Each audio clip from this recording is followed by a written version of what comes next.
Good morning. How are you?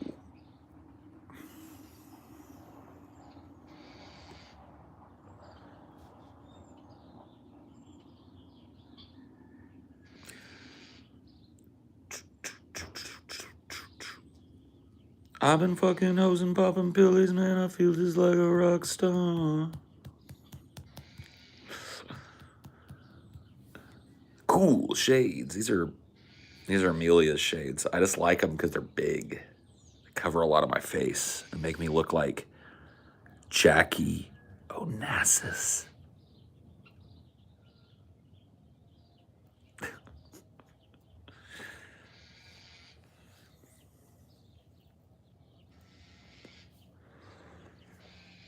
Good day to you.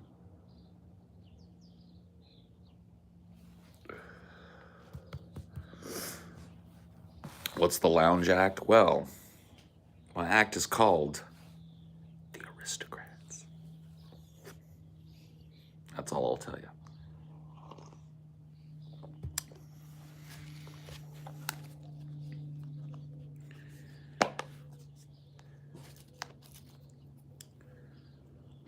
Don't boof.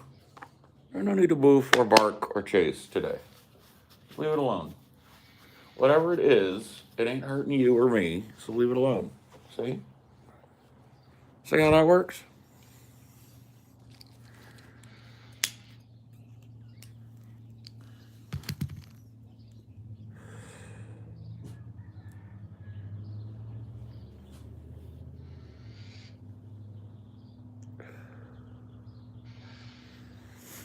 This is what we call the wake and bake in the stoner world. A stoner cup of coffee right here.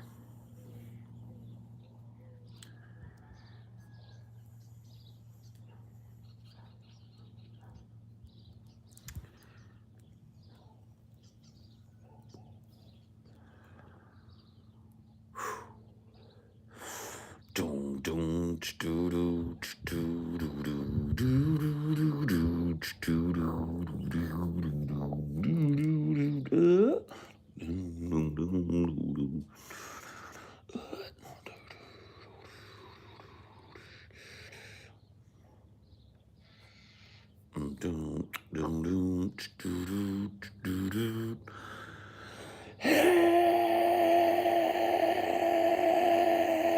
dive, dive, dive, dive with me. I need an easy friend.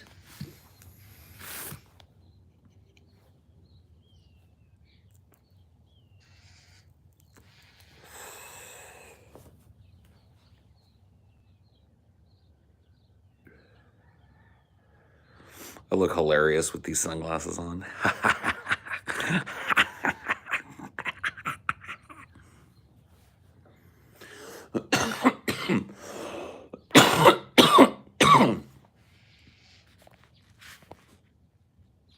Crescent Slice, you got no swag.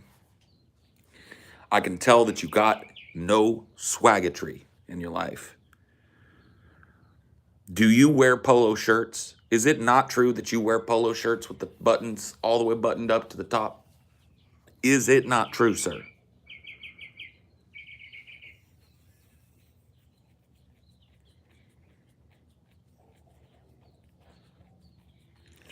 Is it not true? that you have an utter lack of swag in your life. Liar, liar, charlatan, and a thief. You're out of creamer for your coffee? Dude, I'm almost out of coffee, period, point blank. Use the last of my coffee today. It's a brewing right now.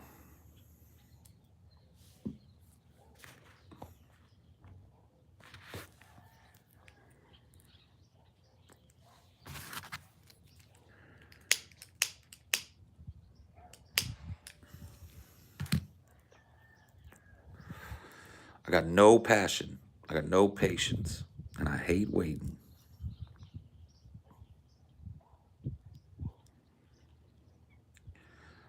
No, I mean, I had enough to make a pot, but that's it. Final pot of coffee. Got to order another one.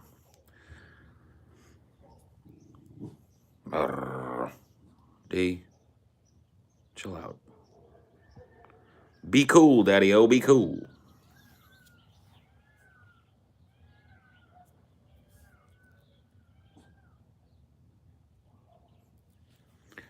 Peacocks.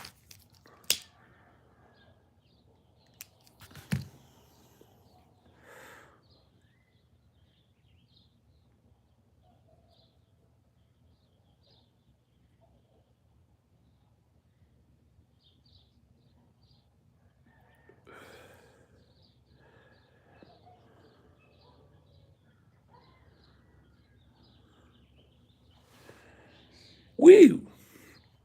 What are we doing today, folks? What's on the collective mind of chat? What's got you thinking?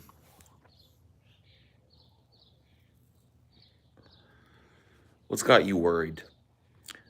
What's got you concerned?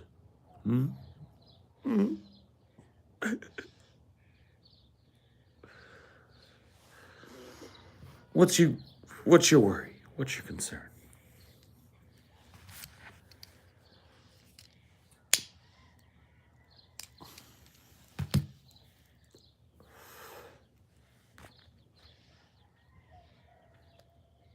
Kurt Russell and Jeff Bridges are definitely not the same guy.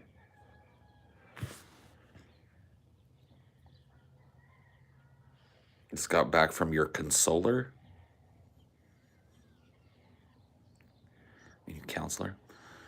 What do you think will be the role of or fate of artists and performers in the coming economic collapse? Well, for the answer to that question, you can look back at historical economic collapses.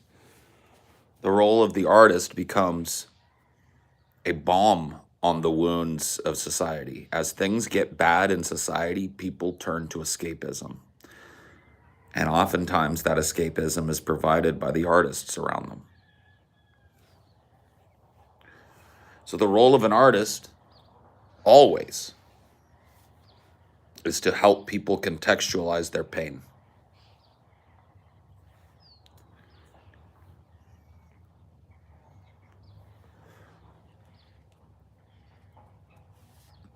To give people the ability to laugh amidst tragedy, to remind people of their humanity at a time where they feel oh so very alone and lost in the dark. That is the artist's eternal role and always has been.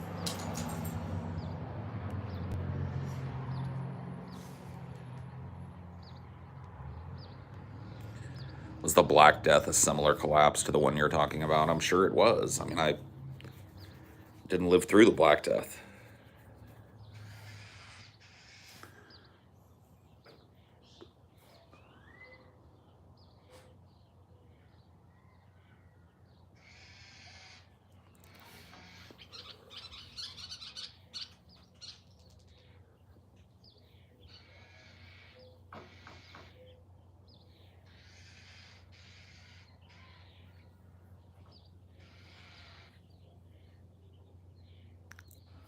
Squawk!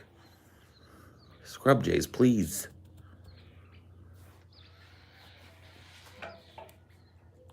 Little Scrub Jay, please.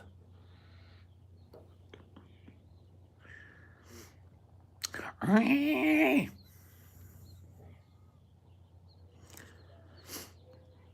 I mean, that's what art is, among other things. It's a balm on all the pains and sorrows of humanity.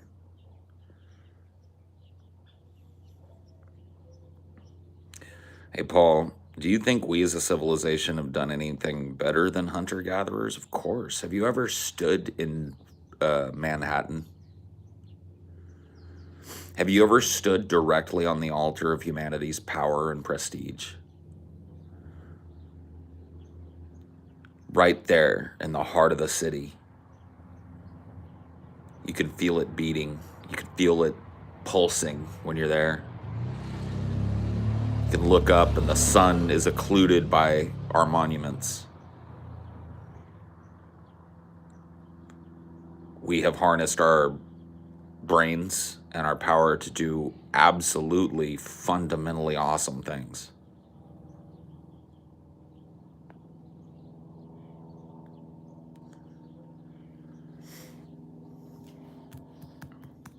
But the cost of those things is the destruction of the world and the planet.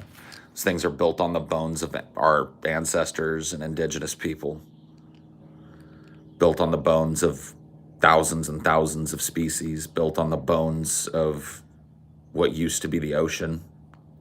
It's now a graveyard.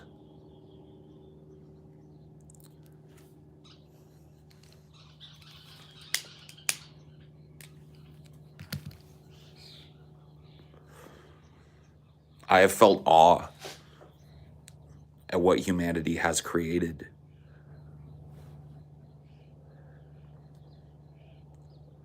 But it's a different kind of awe that I feel when I face that which wasn't created. Nature inspires more awe in me than anything we've ever built.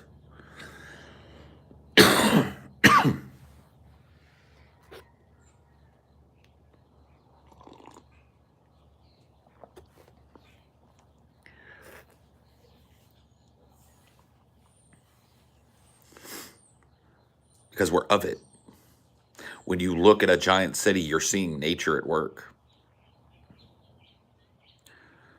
You're seeing the fruits of a natural being.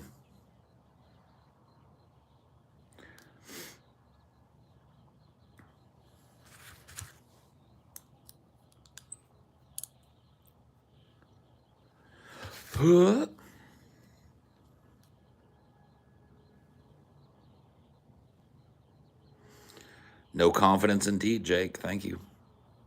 Cool picture. Is that Dirty D? Or is that your doggy?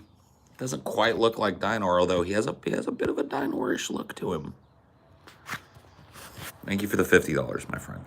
Much appreciated. It would be cool to see what would happen if every human suddenly died. Every human except you, because you'd get to see what would happen. There's actually a fucking like a BBC series about this called After Us, I think, where they talked about a hypothetical situation where humanity just disappeared and what would happen to the cities, and they showed how immediately nature would start to encroach upon and break down cities. Cities would cease to become these conglomerations of people and commerce and would become basically features in the jungle.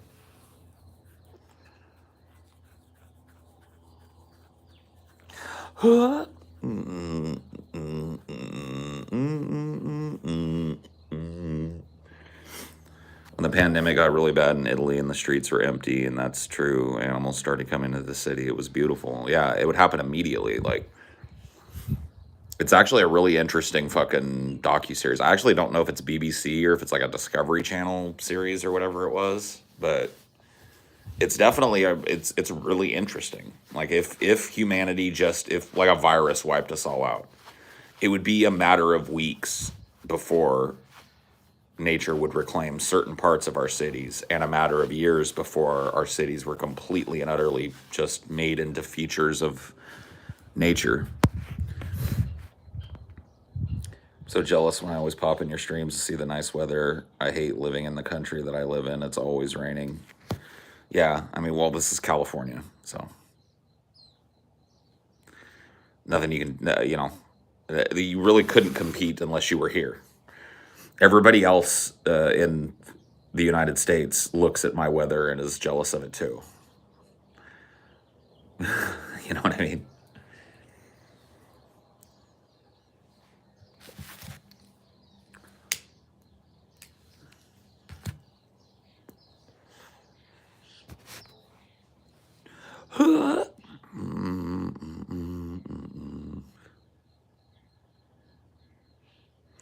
California, here we come, right back where we started from. What would happen to the nuclear power stations? So nuclear power stations have like what's called a dead man's switch or whatever on them. Some of the earlier ones may have problems and melt down, but power stations have like built into them like an automated process that cools the rods or neutralizes the nuclear fuel or whatever in the case of a meltdown. So there would probably be localized radiation damage and stuff, but wouldn't be long before that was taken back by the natural world as well.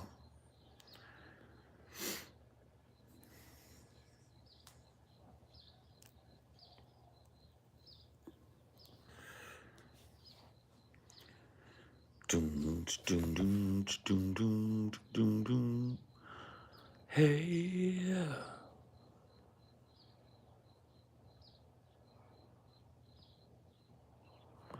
Right. Partial reason the Egyptian pyramids are so known is because it's in the desert and there aren't plants to cover them up. Right. If the ancient Egyptians had instead, for example, been a jungle civilization like the Olmec, the Toltec, the Maya, the Mestiza, the Inca, right? Then it's very possible that we would have maybe discovered the pyramids much later, or maybe never at all, or maybe just theorize that they're there from air scans, you know what I mean, and wonder what they are under there. Absolutely. Like you talk about a or jungle civilization, and how easily it is to lose their history, their progress, and their scope. Look no further than Central and South America, where they're starting to look at what they think are the borders of these giant Aztec Mayan cities, right? Tenochtitlan and all of these, Mazatlan and all of these, right? And they're scanning the jungle around there and finding that these cities extended with suburbs for miles and miles and miles into the jungle. It's a big question mark as to how many miles, exactly how big the structures were, but these cities were ponderously more huge than we thought they were, and the jungle just ate some of them. And so there are just untold secrets buried in those jungles, underneath all of the overgrowth, eaten by trees, hidden by just all of the abundant flora. Pretty cool. And if you think about the fact that the desert that we're talking about, that the Egyptians built the pyramids on, was once a lush, verdant, probably one of the most lush and verdant parts of our planet.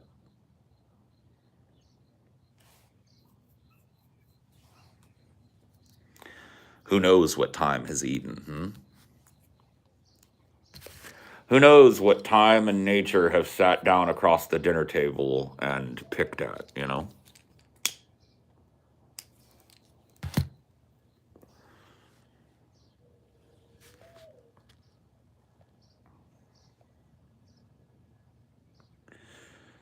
Yep, there are still pyramids being found in the jungles. It's insane. Or would you call them temples? Well, yeah, for the most part, they were temples.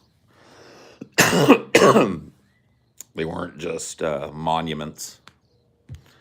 When you're talking about the South and Central American pyramids, they were built differently than the Egyptian pyramids were. They were step pyramids, but ultimately developed without any contact between those two civilizations, and at the same time. Isn't that fucking crazy? So at the same time that the Egyptians were building what are considered to be one of the most impressive ancient monuments, the Olmec and Toltec were doing the same in South America with absolutely no connection between the two. No way to traverse the ocean between them, no knowledge that the civilization even existed over there, no way to communicate with one another. Gopeki Tepe, yeah, I've read about it.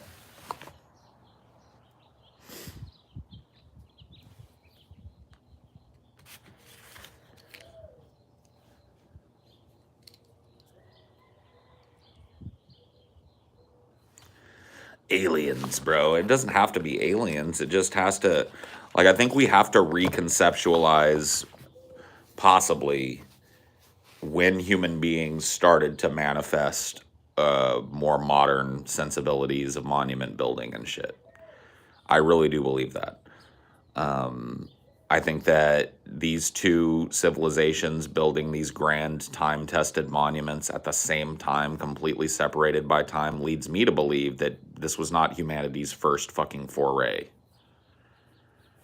That the knowledge of these types of things was brought down from what would have been history to these people. And that history, unlike our history, would have been largely oral traditional history. And so who knows what these people believed about their impetus to build these monuments, or from whom or what they learned this expression.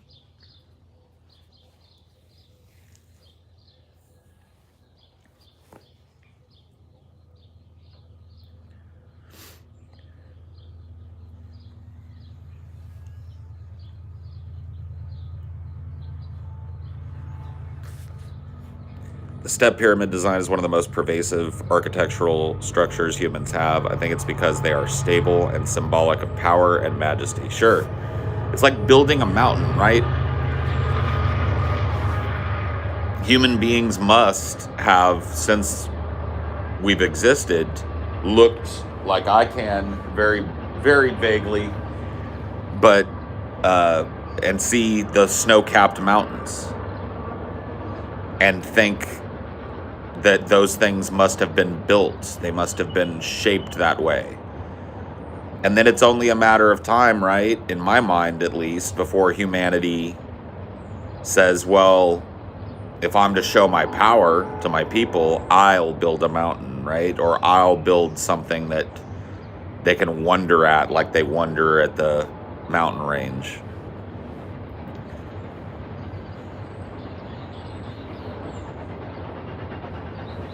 A monument to my power, a monument to my ego. But that transcends the centuries, right? They're still there. Maybe that's why they were built. The knowledge that we live and pass away, but that these types of structures would not.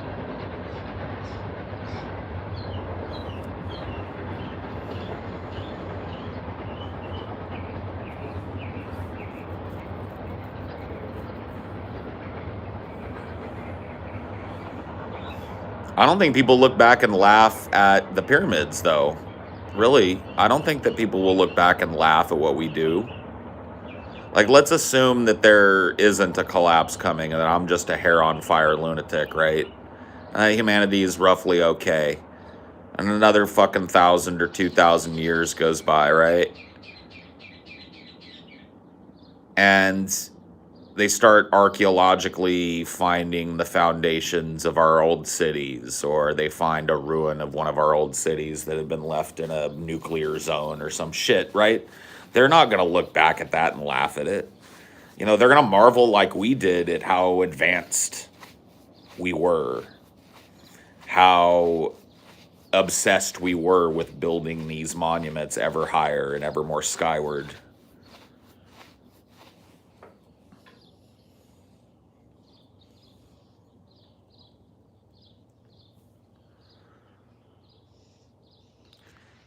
I've seen some of the examples of Egyptian cuneiforms and shit that have weird symbols in them that people are like, look, it's a helicopter. You realize that we have pattern-seeking brains, right? So human beings almost automatically by instinct work backwards from a conclusion, brain-wise. That's why you see faces in things that have no faces, right? That's why it's very easy to find patterns in clouds. That's why sitting back and watching big fluffy clouds roll by on a day, and if you stare at it long enough, you see a hippo, right? Pareidolia.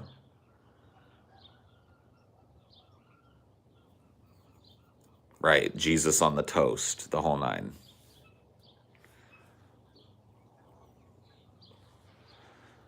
So it's very easy for us to look at these ancient Egyptian hieroglyphic forms and these ancient cuneiforms and see a strange looking object and go, oh, that's a helicopter, because we've seen a billion helicopters and we're looking for that shape now. That shape is like in our brain. The shape of a helicopter, you can close your eyes and not even really imagine a physical helicopter, and you can see the shape of a helicopter. You know what I mean? It's like a plane, right? A plane has a very distinct shape. You know what I mean? So it's very easy for us to look at other shapes and say, oh, it's a plane. Oh, it's a train. Oh, it's a hippo. Oh, it's a giraffe. It's a this, it's a that, it's a... Right? This is all part of the human brain and the way it works. It seeks patterns.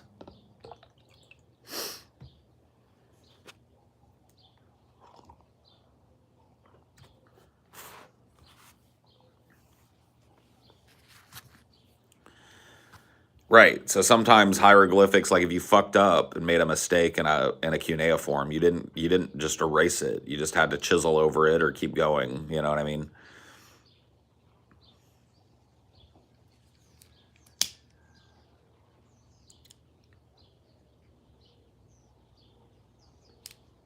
You're taller than everything. Cool. Cool, bro. Cool.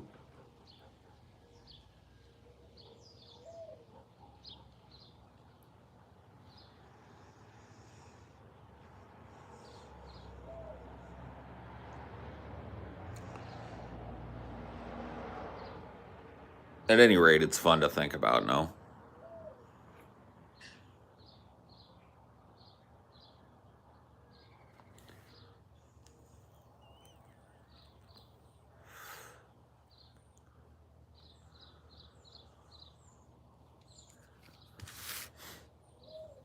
I know.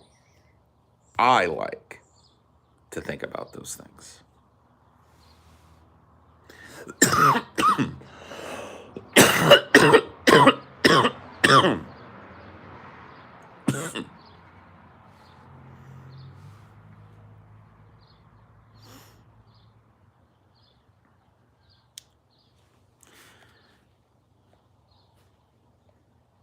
I'm not really all that familiar with the Minoans, no. Da Vinci had some wild helicopter drawings. Yeah, he had some wild ideas about the future that turned out to be correct. Helicopters, tanks. Guy was an absolute, undeniable super genius. Hundreds and hundreds of years ahead of his time in terms of his ability to conceptualize the future of machinery, which at his time was very basic. And a lot of people saw that basic machinery as just standing on its own. But a very few people, like Leonardo da Vinci, saw the future. These were futurists, right?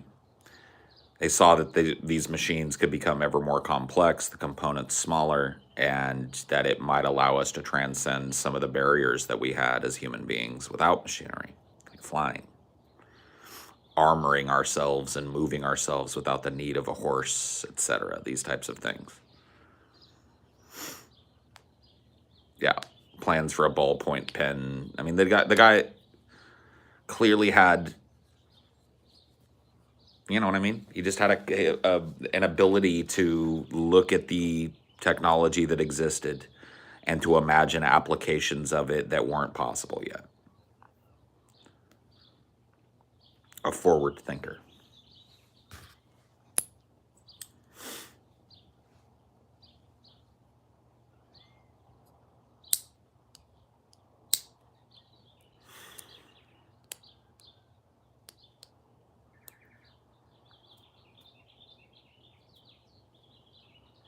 You guys are gonna have to watch me clip a couple of my fingernails because it's time for that. Been trying to not bite my nails. That is a hard habit to break, let me tell you. It is an absent-minded habit. Any nail biters in the chat? Any fellow nail biters in the chat? Want to back me up on that shit?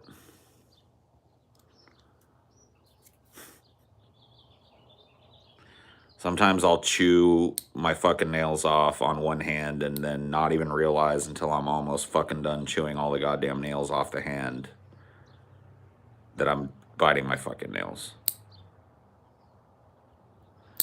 It's a nervous habit. It helps to keep them trimmed, so that's what I've been trying to do lately. Keep the old nails trimmed.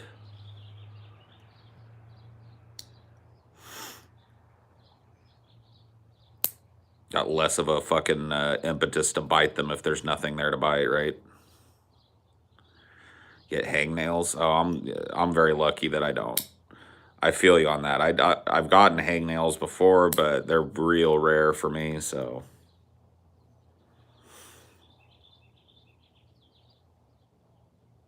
I'm not a big hangnail guy.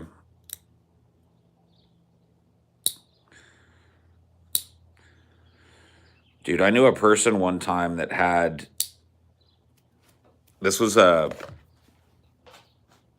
I was working at Starbucks, and they had ingrown toenails really bad. And they would do self-surgery because they couldn't afford to fucking go to the doctors and get it fixed and stuff. Not a Starbucks employee. This was somebody I just knew while I was working there. They got these, on their big toes, these ingrown toenails, and they would literally do self-surgery. Like, they would fucking bite down on a fucking rag and get a load on or whatever the fuck, and use fucking all kinds of implements to dig it out of their foot. I can't even think about it. Oh God, it makes me creeped.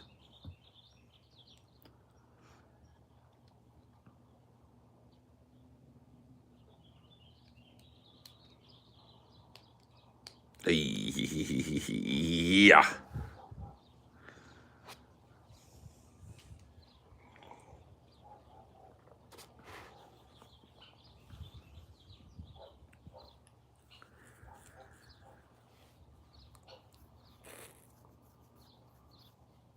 I'm just glad that I don't deal with that shit. I don't have like ingrown toenails or ingrown fingernails or hangnails or any of that.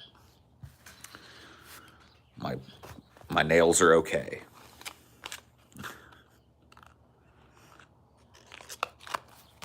Ingrown beard hairs, yeah. I don't get that either. I'm pretty lucky with that. Every like teenager and stuff goes through like a pimply phase, and I'm very lucky that mine was mild and pretty much relegated to my teen years. I know some people just they struggle with it their whole fucking lives, you know what I mean? And that sucks.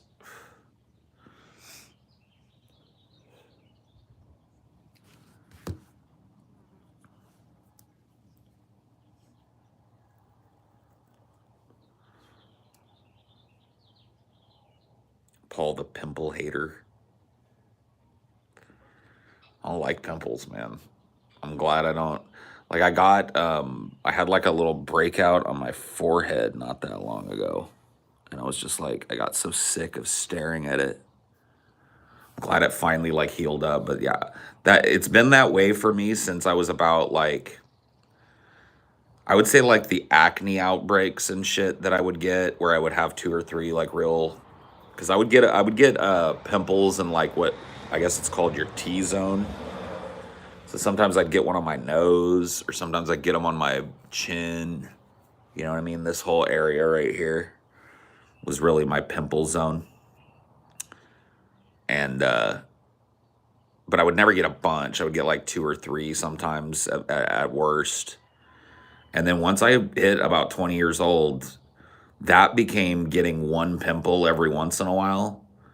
And then by the time I was like 25, it was like one pimple a year, or you know what I mean? Like one really bad one. And then now as an older person, like I get blackheads and shit. If I don't wash my face right, but otherwise I'm pretty lucky with my skin. I don't deal with a whole lot of pimply problems.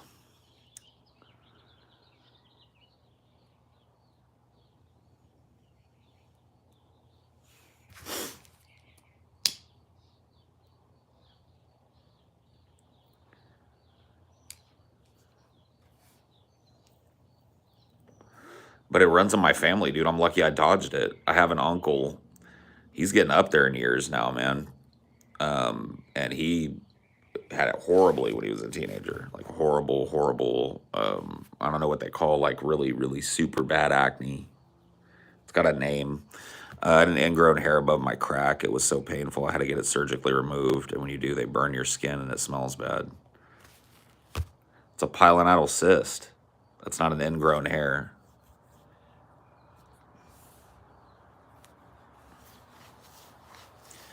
And trust me, I've had the worst pilonidal cystectomy that you've ever heard about. That's a genetic thing. The pilonidal cyst is a genetic thing. It's passed down. My sister had it. I have 2 aunts on my mom's side that had it. It's horrible, dude. You guys have all heard my pilonidal cyst story. Come on. I mean, that's a foundational fucking Paul story, right? A classic among classics.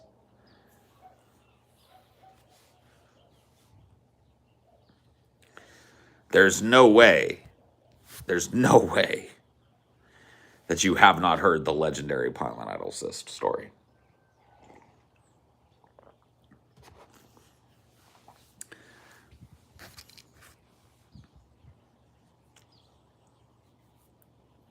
Black lava, yeah. Think you may have one, but there's no way you can afford a doctor, yeah. A lot of people have them their whole lives, and it's just like they come and go. All right. Let's lay the foundation then, because there's enough people. A pilonidal cyst is a cyst that forms what's called a sinus. Gross, right? You got a sinus right above your tailbone, so right at the top of your butt crack. The structure of that cyst is deep. It's a genetic disorder. A lot of scientists think it's because of our vestigial tail, because it happens right about the point where, had we had a tail, there would have been one. So that is what scientists know about the origins of the pilonidal cyst, that it may very well be related to the fact that human beings had a tail at one point, or in our ancestry. But suffice it to say that when you get one, it causes soreness there. So you can hurts to sit down sometimes. You touch the top of your butt crack, it's sore to the touch, and then it comes and goes, right? Hurts, sore for a couple of days, sore for a week. and then it goes away. So I had one of these as a kid. And I remember being sore back there like that when I was like preteen, like 10, 11, 12 years old, right? I'd get sore, feel sore, and then it would pass. And as a kid, it's like, you know, having little aches and pains and shit. Whatever. Went on into my teens, had it the whole fucking time, you know what I mean? And it would get real kind of inflamed sometimes, and it would be real sore for a couple of days, and then it would go away and be fine. What I didn't know was this. That pain that I was feeling, that was coming and going, in me was not just the pain of the pilonidal cyst becoming infected. It was the pain of a slow abscess being formed by my pilonidal cyst. A reservoir, shall you say, of disgusting human soup.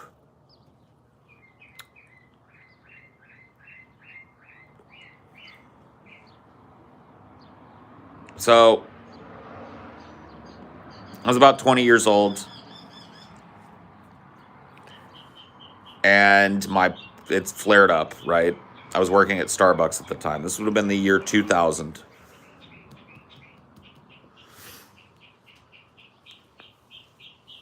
And it flared up, and it got really bad. It got to the point where I had to go home from work one day because it hurt just standing. I was in fucking just like righteous, ridiculous pain.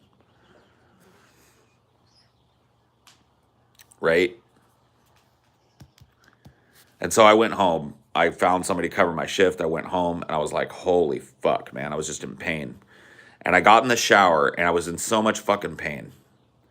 And I remember reaching back there and just very tenderly like touching it. And it was just like just the lightest fucking pressure was so much fucking pain. But I remember just like gliding my hand over it.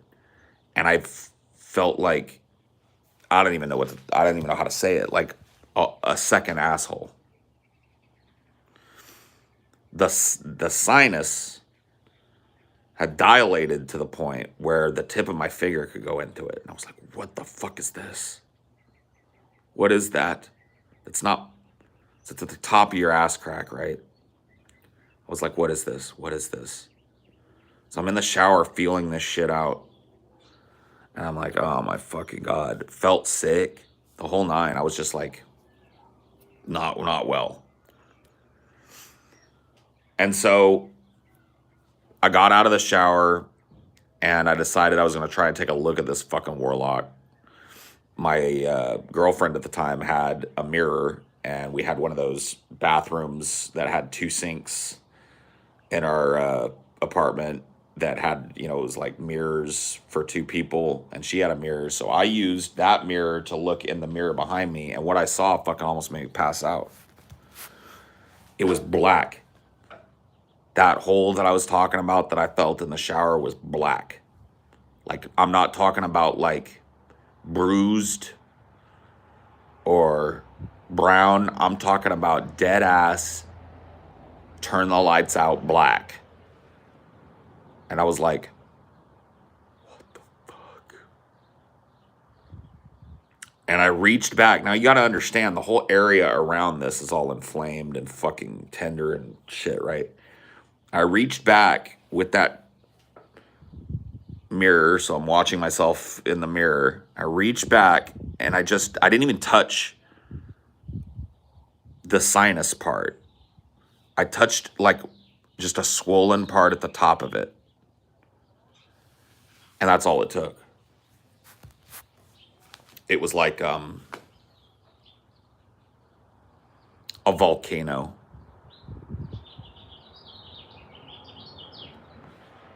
Oh, you gotta wait for the fucking story.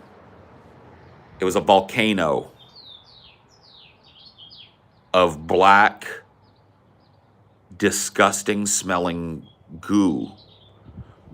Just came bubbling out of this thing and into the sink and onto the counter. And I pressed harder and it came faster, and I pressed further down and it came faster, and I was just like, oh my, what the fuck is this? It wouldn't stop, and it reeked. I can't even tell you. That was the worst part about it, is that the stuff that was coming out of me was black. It was pure corruption, like pure death. It was all just death coming out of me.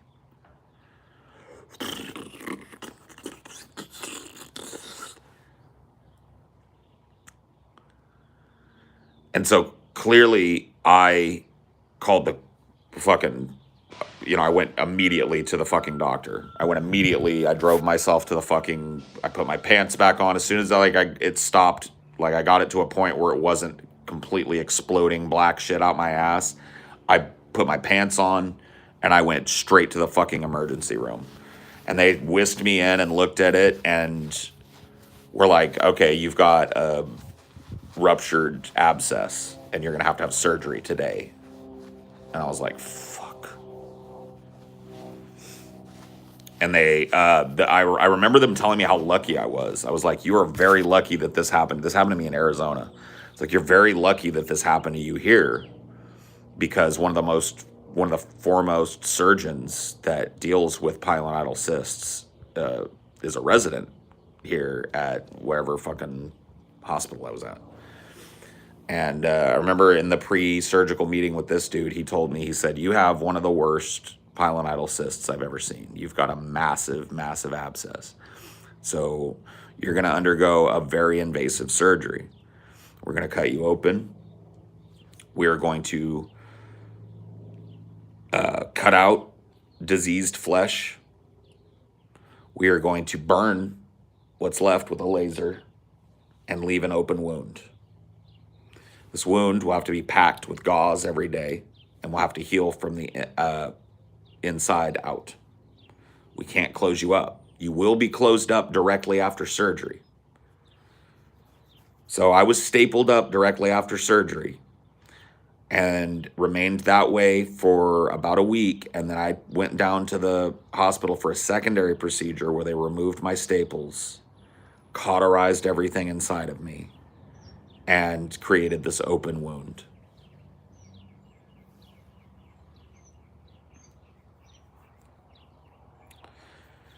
So it took me a month to recover from it. A month of being barely able to go to the bathroom on my own.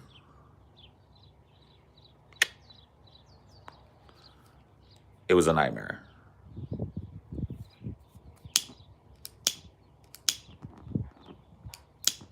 How gnarly is the scar? Pretty fucking gnarly. Like, if I could get away with it, the sad thing is, if it was anywhere else on my body, I could show it to you guys, but it's right at the top of my butt crack. I don't have a problem showing you guys that, but if I did, YouTube would ding me, because I'd have to show you the top of my ass crack, but I could show you the fucking scar for it. I just, YouTube is limiting for shit like that. Like, you guys have never seen a fucking fat guy's top of his ass crack before.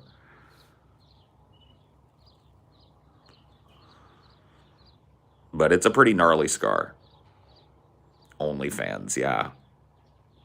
Yeah, sure.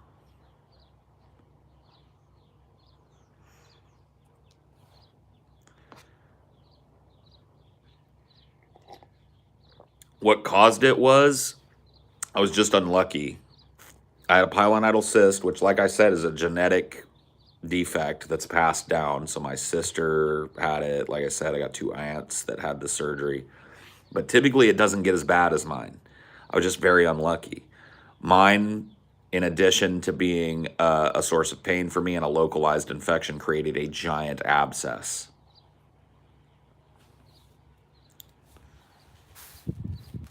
So when they removed it, they also had to remove all of the dead flesh and shit in that abscess and cauterize it and leave a giant open wound about that big at the top of my tailbone.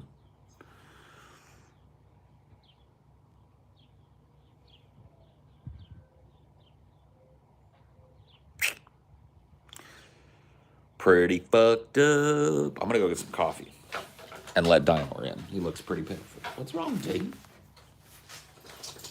What's the matter, Dave? We'll go inside, Dave. Okay.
Whoa. Okay.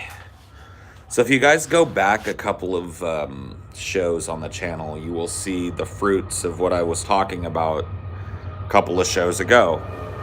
A few people, one person in particular, has kindly sent me very detailed timestamps for those, and I've retitled them with titles that are more, topically based and less.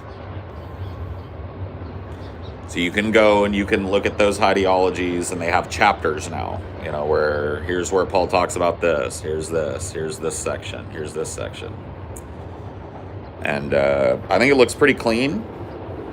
I mean, of course, it's all kind of based around whether or not people provide me with those timestamps or not. But when I'm provided with detailed timestamps for a stream, I plan to do that because it's not super hard to do. So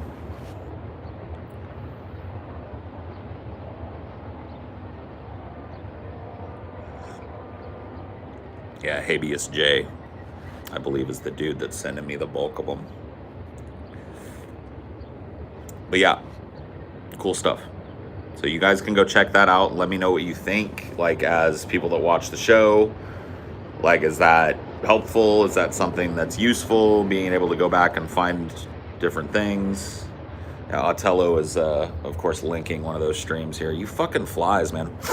Get the fuck off my drinks. Why do you even care that there's a drink here? Get. Fucking pieces of fuck. I hate flies, man. I'm gonna kill you. I don't care if I sacrifice my water. I'm gonna get one of you little motherfuckers right here. Right here. Here he goes. Dead. Did I get him? I got him. Gross. Where did his body fall?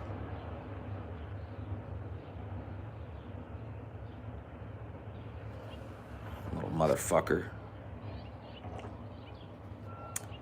Stay off my drink.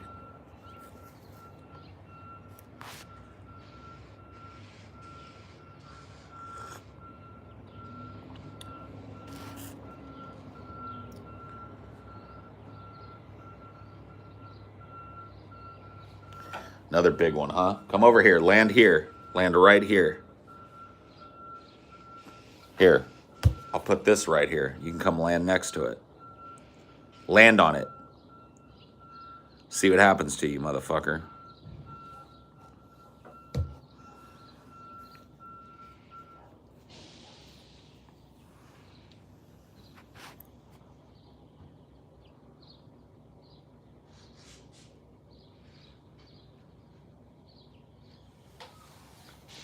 Listen to me, fuckface.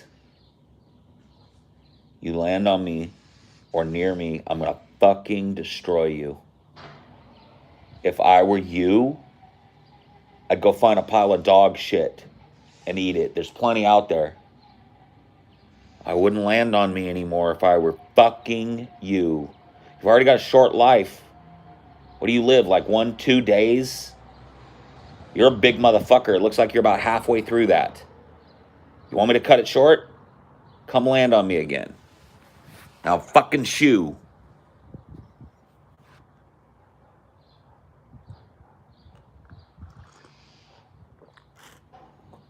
Sorry, I had to have a little. Oh, you're gonna fucking flex like that?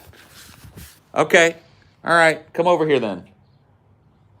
You think you're a fucking Billy Badass? Come over here. Land on my shit. Don't just buzz me. Where are you at? Oh, that's right.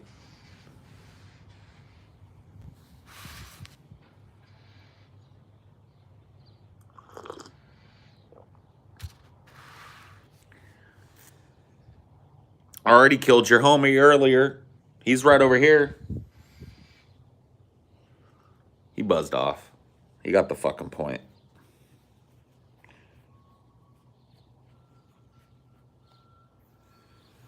He got the clue.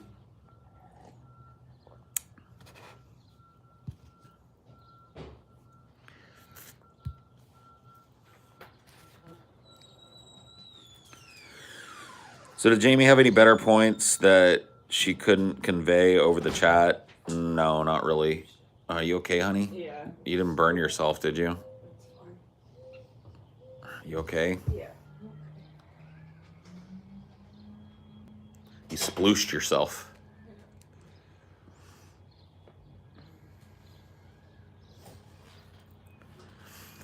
I'm not gonna lie to you and tell you that I watched all of Jamie Darke's stream or whatever about me.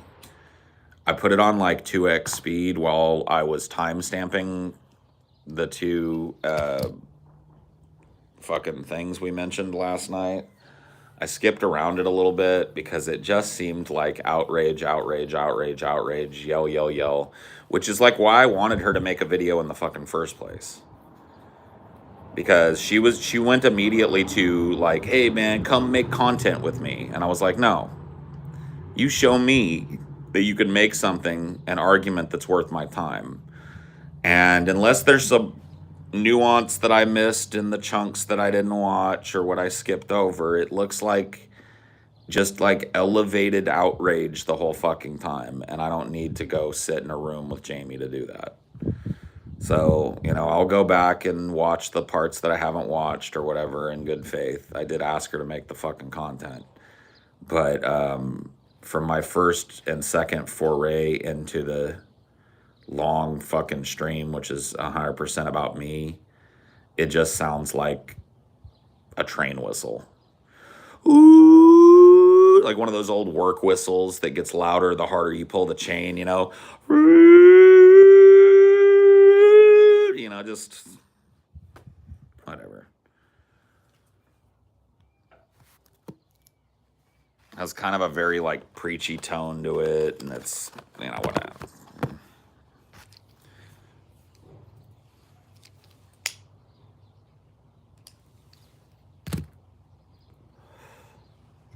Is what it is.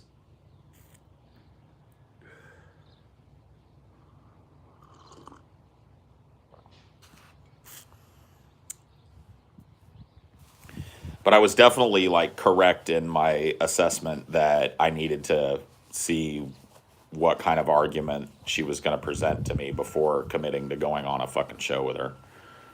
Because there's no fucking way that that show's going to go well.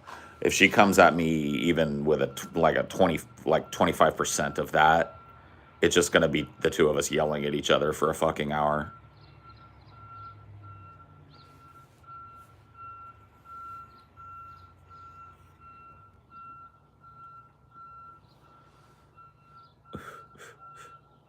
The IQ of a turnip? I mean, I don't know about that. I don't think turnips can really do anything, you know what I mean?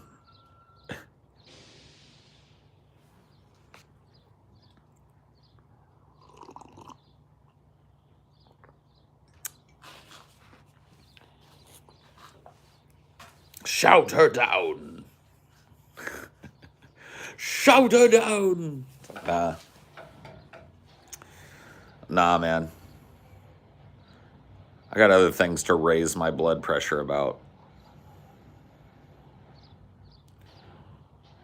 You hear a garbage truck? Yes, you do. Probably. I think today is garbage day. Or is yesterday garbage day? No, it's today. Everybody's cans are out.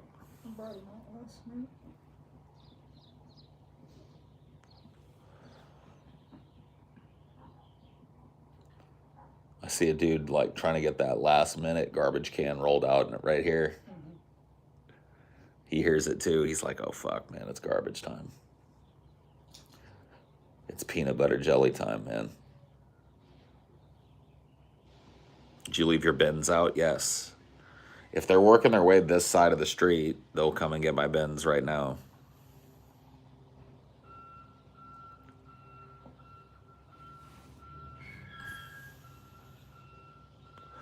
That like school teacher tone that Jamie uses, it doesn't fucking work on me. Like my brain is just like inured against that kind of fucking argument. There's a very like I am instructing you kind of tone that sometimes people take They hit their consonants all hard, hit their plosives all hard and shit. And it's just like, it doesn't, that type of shit just wastes time, in my opinion. You may as well just fucking yell at me and get it over with. She used a similar tone as an angry Paul. Well, yeah, it's tone 40, according to the Scientologists. Tone 40 is the tone that you use when instructing an SP or a WOG or a member of the public. The only child tone, yeah. She's doing it to someone double her age, yeah. I know. I'm aware, trust me.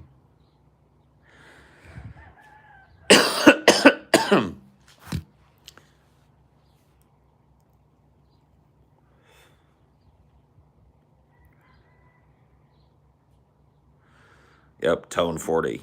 The ultimate tech.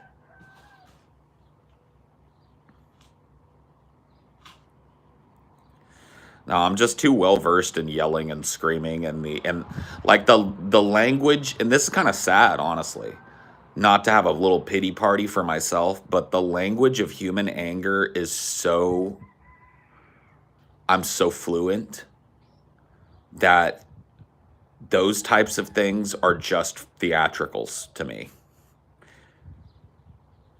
You know what I mean? When somebody comes at me, it's just like, man, you could raise your voice all you want. You could tone 40 me all you want. You can stand there and wag your finger in my face like you're a fucking professor all you want. Like, all it does is waste time and dance around. Like, I mean, fucking come on. I did 40 minutes of Darke talk, and that turned into almost 2.5 hours worth of Paul's ego response. It's like 2 hours and 11 minutes or some shit where it's like, fuck, man. Get to the point.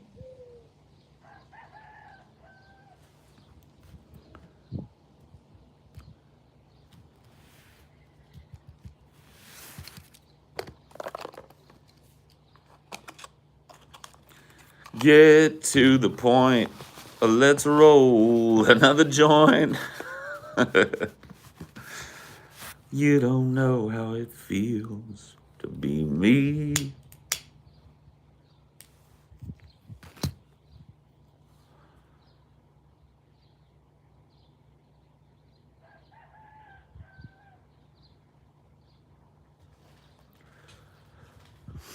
Get to the point is basically what I say when I watch any video on YouTube, yeah. Do I smoke weed in my dreams? Yeah.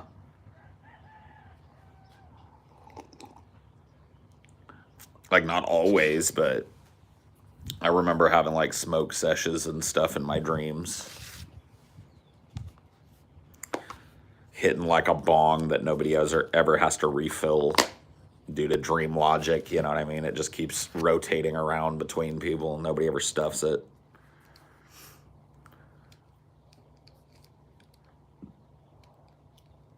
Hey, Kyle Bradley, dumb questions get people banned here.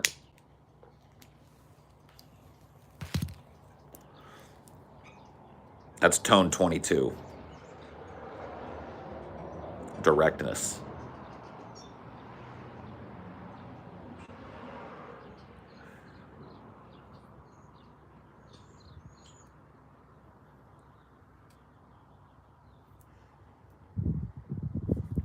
Read the sign before you ride the ride. Asbestos Fingers has been kind enough to put it in the chat yet again.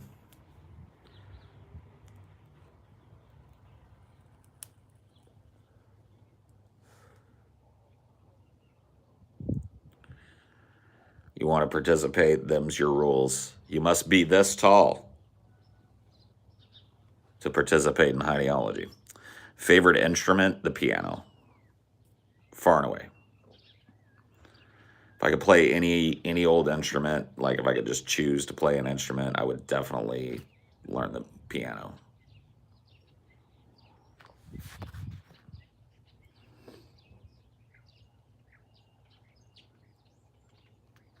Is this live? It is. It's very easy to tell when something's live, too.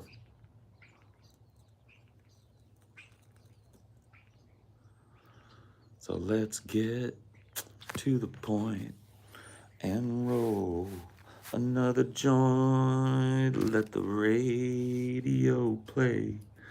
Let's go. I wanna stay. You don't know how it feels.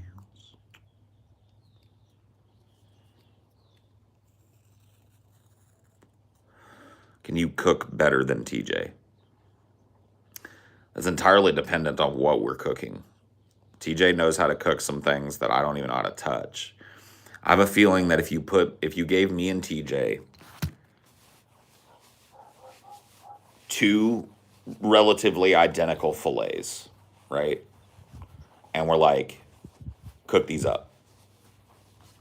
I have a feeling that the fillet that I cooked would win. But that's just because like a lot of my cooking stuff is grill and meat knowledge. So I'm a fucking like, I'm crazy with that shit.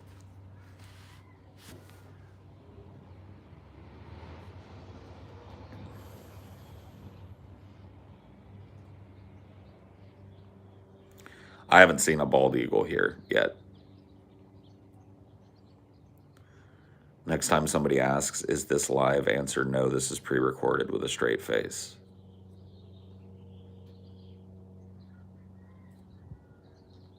I'm looking good today. I slept well yesterday, I'll tell you that. My fucking ass zonked out yesterday.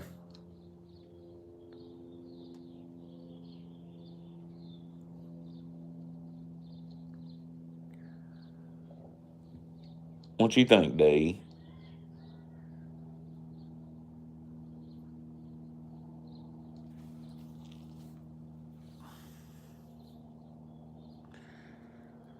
Well, yeah, the burger competition got put on hold.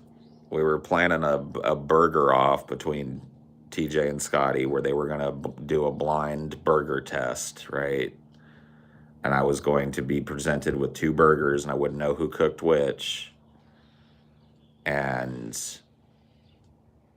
then I was going to judge who cooked the best burger. But then lockdowns happened and we started socially distancing and all that shit.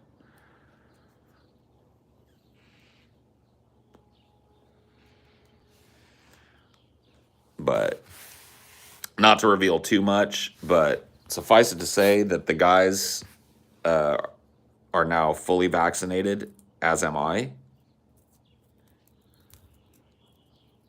My wife is fully vaccinated.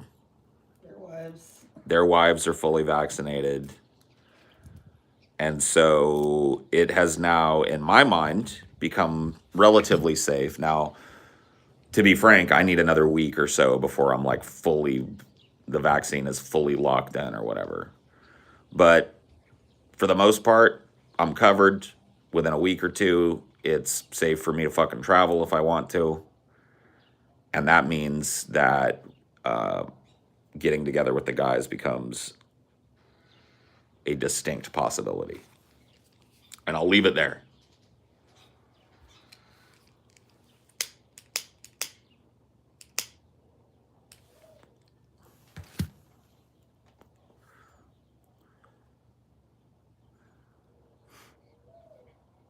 I read a story the other night about there's a tweaked vaccine that covers all the variants that everybody's worried about.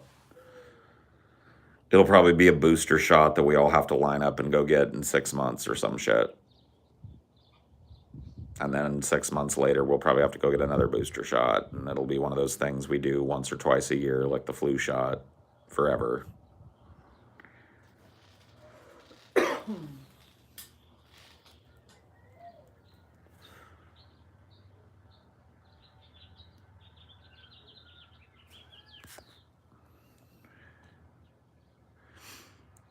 What are your thoughts on people who don't want to get vaccinations? Not kind thoughts. Like, I don't have kind thoughts about people who are unwilling to take their part in protecting everybody and themselves from a deadly fucking virus.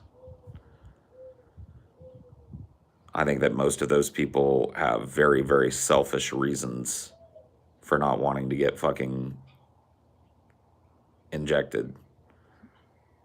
And a lot of it is based on pseudoscience and conspiracy theory and just absolute functional fucking Facebook memes that your grandma would send you nonsense. And I think that they need to grow the fuck up. It's just, like, with that shit, it's always my question with these conspiracies is to what purpose? Right. And nobody ever has a fucking cohesive answer. That's where it all falls apart. You're absolutely right to take it there with those people first, because that is where most conspiracies fall apart. Just ask to what end? To what end?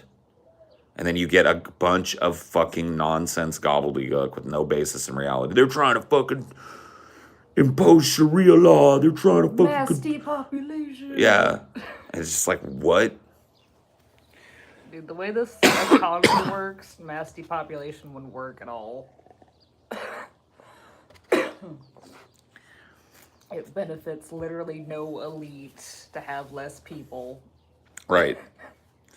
It's just ridiculous. It's absolutely ridiculous. And not founded in any fucking reality, provable or otherwise. It's not even theoretically fucking worth talking about. And it all falls apart. Like, another angle you can take out with conspiracy theorists is how many people are involved in this conspiracy. Because every number that you add to that reduces the chances that there's any conspiracy at all. Yeah. So, like, if COVID is really just like a government program to mass depopulate the earth or to institute some kind of social control, there would have to be like 50,000 fucking people in America that are in on it, at least. Bare fucking minimum. And we're talking bare ass minimum, people that are directly in on it, know the plan, know what it's about, right? And that's just in America. Yeah. And you're talking about all the people in the other countries that go along with the same guidelines and shit.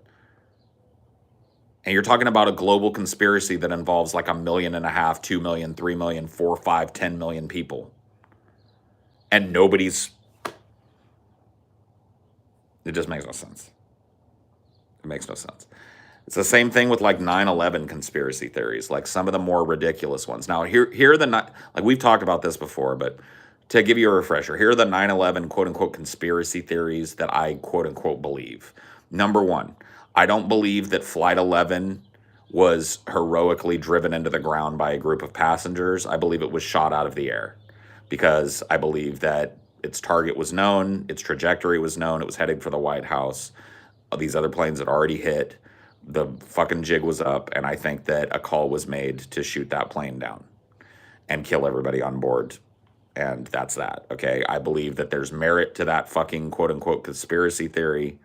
I also believe that there's a possibility that high-ranking members of our own government knew that something like 9/11 was going to happen.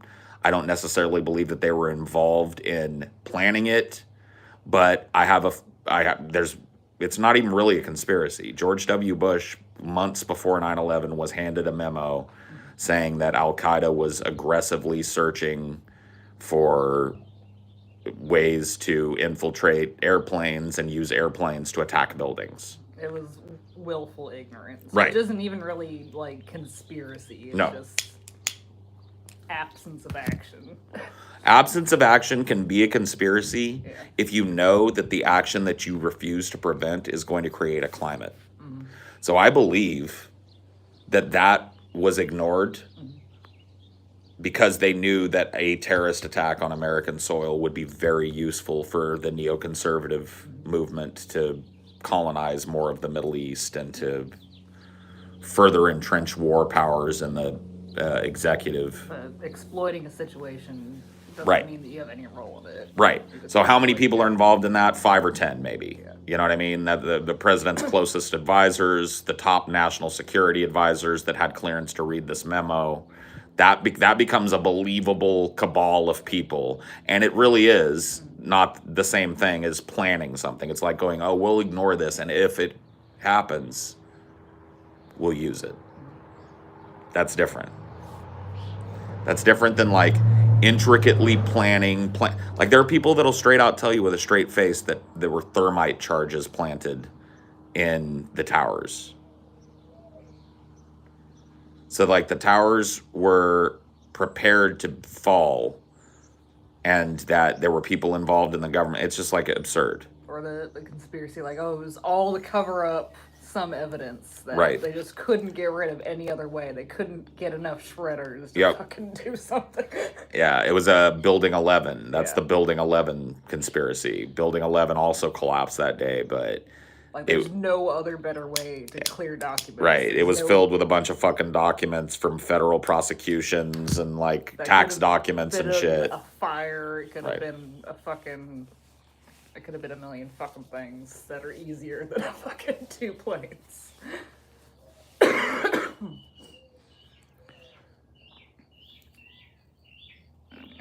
Or Building 7, yeah, sorry, not Building 11. So it was just part of the Twin Towers complex. It was a building that housed a lot of fucking records and evidence and federal cases and blah, blah, blah, blah, blah.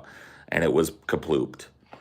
And the person that owned the land that it was on made a bunch of fucking money on insurance that day.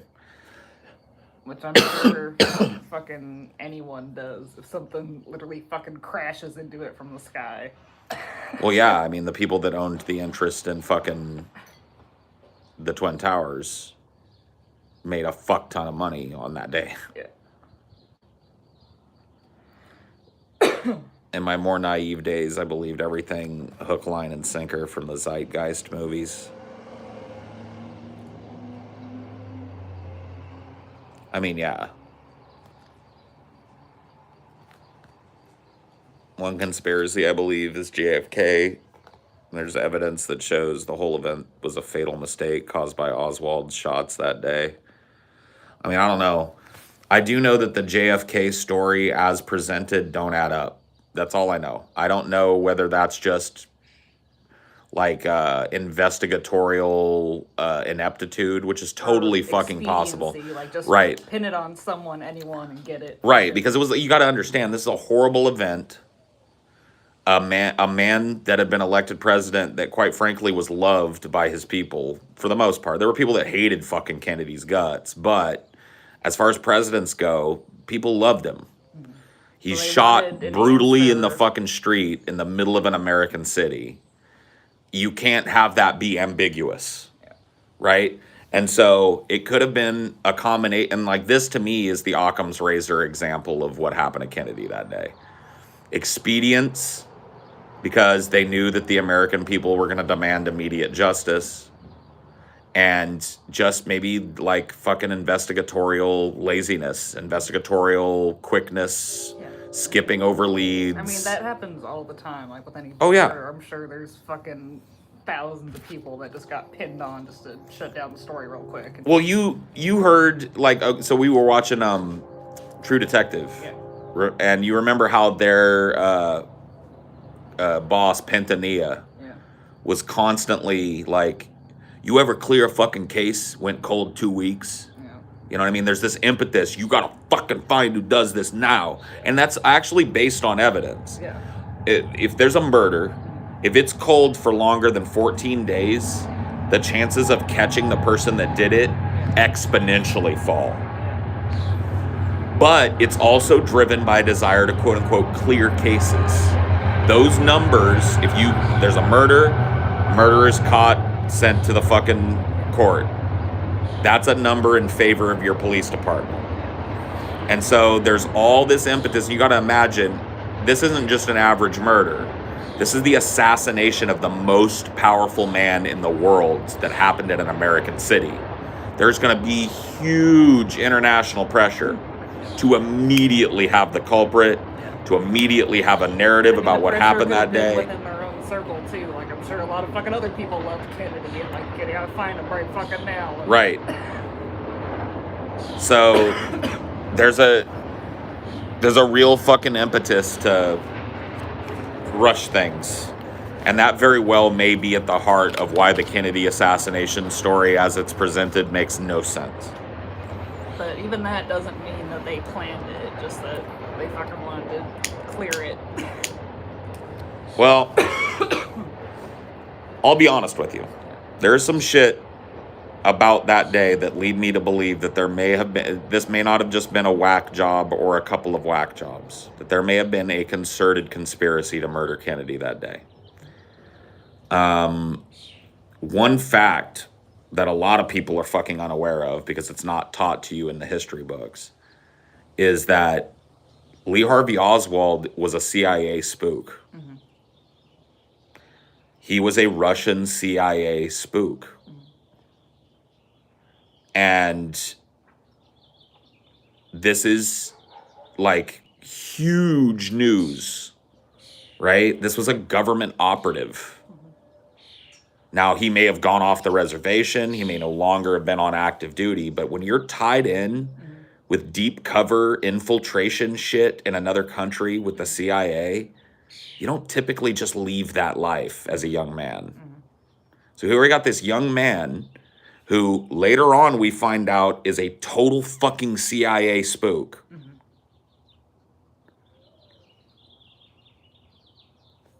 It's like, all right, that adds a layer to it that, it doesn't imply anything. Like, once again, maybe he's a CIA spook that went crazy. Yeah.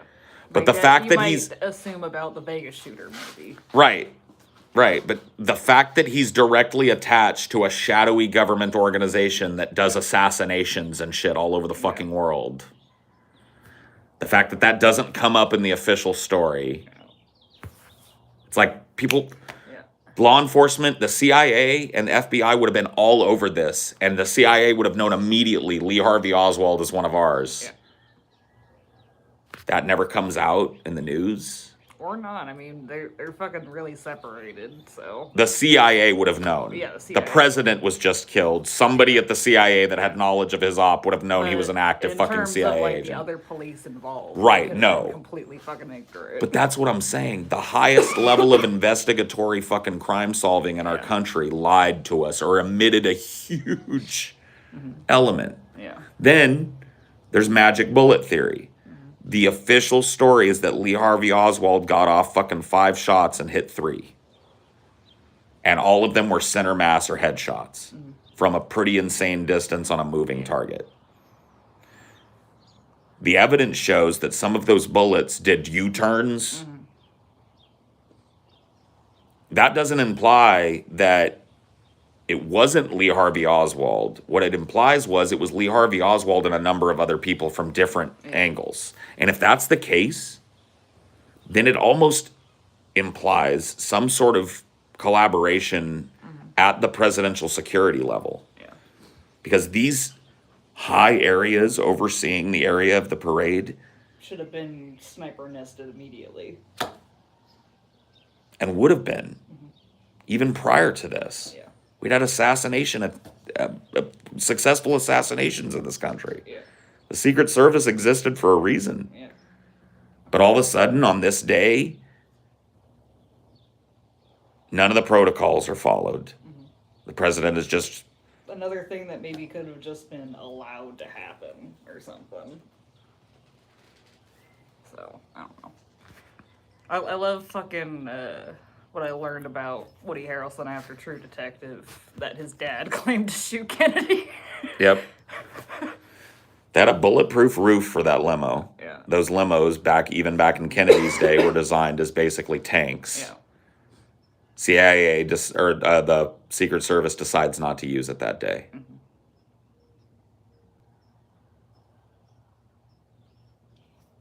Why?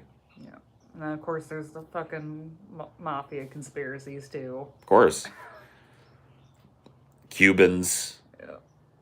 Counter-revolutionaries. Fucking some element within kind of like the extra-governmental structure that had communist leanings. That saw Kennedy as a great evil.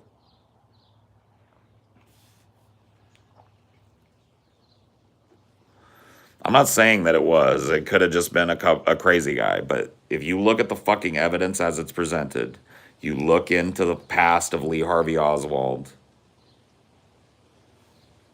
Lee was a defected U.S. Marine who went to Russia. Look at the fucking way he got into Russia. He walked right in to the consulate, and sight unseen is given fucking entry into Russia as a guy that worked intelligence in the United States Army. And then is allowed to come back to the United States. Sight unseen. No trouble at the port. Oh, you renounced your citizenship and became a Russian agent? You defected from the fucking army? Come back in, Lee. And he's allowed to just go off the reservation back in the United States. This implies that he was connected. This is what happens when a CIA spook gets burned or comes home from an op. The only reason we know about this one is because he shot a president a few fucking months later.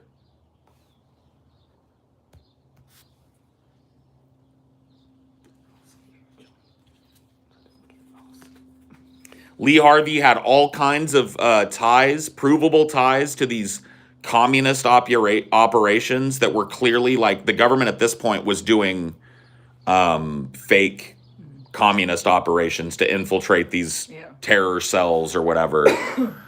And so by this time, like, there's wide fucking, like, evidence that he was involved in that. He was involved in some kind of an op to undermine communism or to infiltrate a communist cell. There's all kinds of shit on Lee Harvey. He's not just some fucking crazy hick. That's what I learned about him when I was a kid. That he was an ex-Marine that went nuts and went up in a bell tower, went up in the library window and waited for Kennedy to come by and popped off some shots at him and killed him. Well, it's a little more complex than that, folks.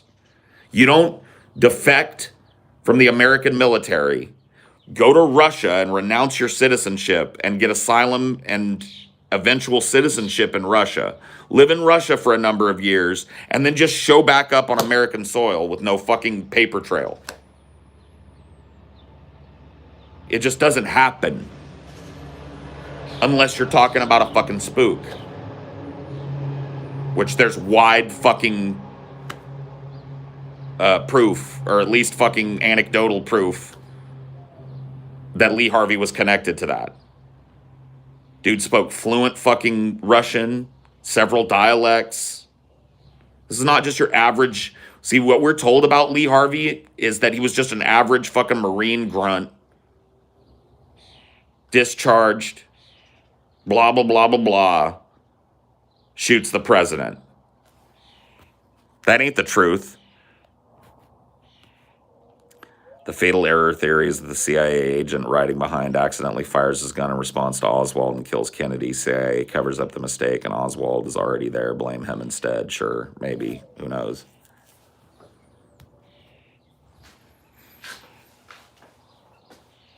I mean, accidentally and that targeted is a little... I mean, think about it, though. If there was, in a moment of confusion, an agent that was posted on the road who fired a bullet at somebody they thought was trying to kill Kennedy and misjudged it and killed Kennedy, or one of the guys riding in the car with him in their fucking panicked effort to get their weapon out and protect accidentally pulls the fucking trigger and kills Kennedy, what kind of impetus would there be to blame that on a patsy? But I mean, like, do you think it was too exact to possibly be an accident, or do you think like Harvey took the kill shots? And I don't even know that Lee Harvey Oswald was present that day. One of my favorite Bill Hicks jokes is, if you go to Dealey Plaza, where Kennedy was shot, you'll find that the book repository building is now a museum. And it's actually a really accurate museum if you want to see what it looked like that day. Because when you walk upstairs and you look at the window that Kennedy was shot from, Lee Harvey Oswald isn't there. That's the joke, is that he wasn't there. Like, I don't even know if fucking Lee Harvey Oswald was in that building that day. The testimony and shit about from the people that they interviewed is all wibbly wobbly about who came and went from the fucking building.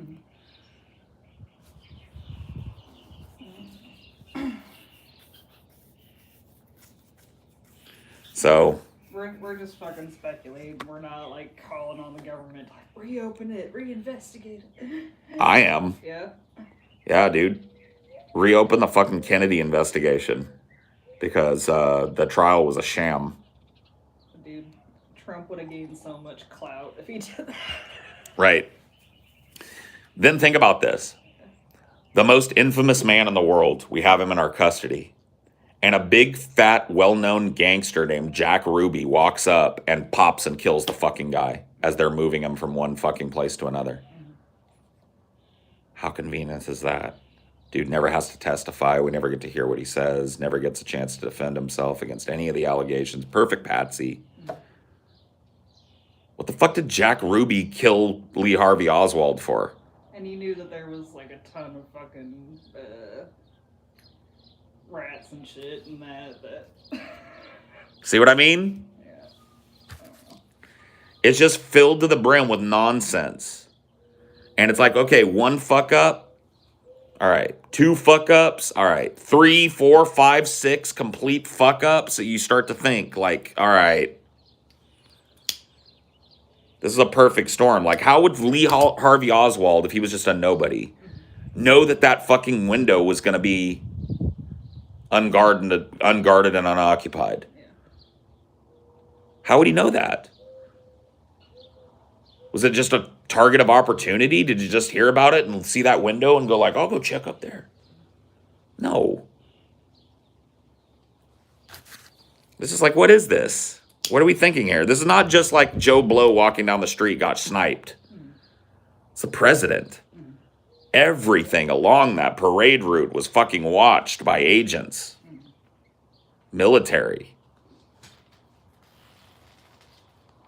But somehow this not ex-CIA agent ends up in the perfect sniper nest. Yeah.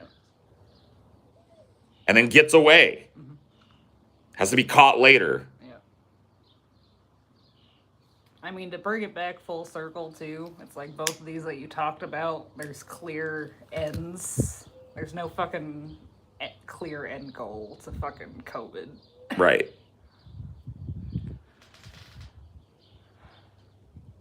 Does the JFK movie with Kevin Costner go into this? Oh, yeah. That movie has its problems. But if you haven't seen it, I really recommend you watch it. Oliver Stone is a bit of a conspiracy nut. But it's a movie that does a really great job of pointing out the shady cast of characters that were centered around this.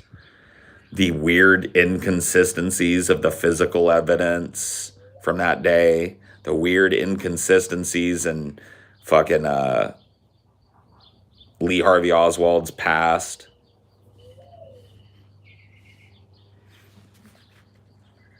Anyway, I have the window set up to look exactly like it did on that day, and it's really accurate, you know, because Oswald's not in it. Yeah. Hello, dear. What you got here? Another stall. The limo was rerouted the day of, and the Secret Service were not writing the proper locations as defined by protocol. There's zero chance this assassination wasn't planned. See, I'm not willing to go as far as you are, but I'm like, I know a pile up of coincidences when I see one. And when it comes to the protection of the most like powerful person on the planet, even back then when things were noticeably more lax than they are today, there are certain just common sense protocols that would have been followed. And one of them would have been to absolutely clear that parade route and have people positioned to make sure that nobody had a shot on the president, especially if the president had no cover from the top or sides. He was going full fucking open day parade through a city. You just have to understand, guys, like, this does not make sense. Yeah, because it seems like every other assassination is like, aren't they mostly like crowd related or close distance or Like the assassination of Bobby Kennedy. yeah. was Sirhan walked up while he was at a public rally, very informal. Yes, there was security there, but nobody was like, Yeah. "Woot, woot, woot, woot." That didn't exist back then. Sirhan walks up, forces his way to the front of the crowd, jumps up on the stage and shoots him, right? No. And immediately gets tackled and is Yeah. immediately caught and taken into custody, Yeah. right? Same thing happened with Ronald Reagan's attempted Yeah, assassination. Just at a rally. He was not even at a rally. He was getting out of his car to attend something, Yeah. and there was a crowd of people around, and the Secret Service was around, and they were escorting him into the building where he was going to attend some function or some shit, and a dude just fucking ran in and just pop, pop. Tackled, immediately taken, immediately arrested, immediately in custody. And, you know, that time, Ronald Reagan was not fatally wounded. Yeah. I forget, did he speak after, or was that someone else that spoke after getting shot? That was another president. Yeah. That was, I think it was Teddy Roosevelt or something.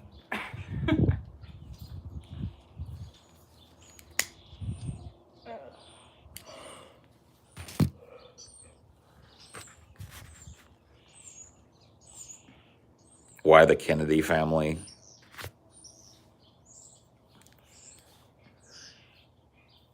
Yeah, Teddy Roosevelt went out there with like his arm in a sling, and he was like, "Fuck this!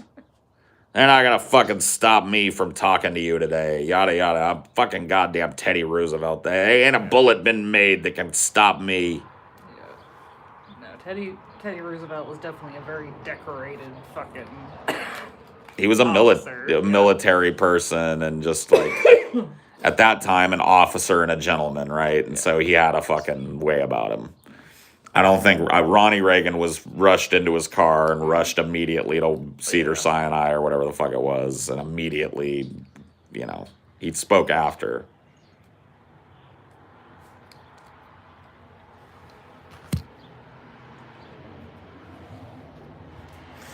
Same thing with Lincoln, right? Lincoln is at the theater.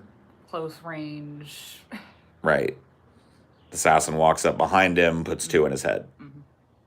Drops the gun, runs. Is caught a few days later. Martin Luther King's assassination is a little sketch too, but less sketch than some others. Martin Luther King is just shot at, you know, medium range with a rifle, standing on the balcony of his hotel. There's no security watching the hills. There's no, you know, this is an important man that's had death threats.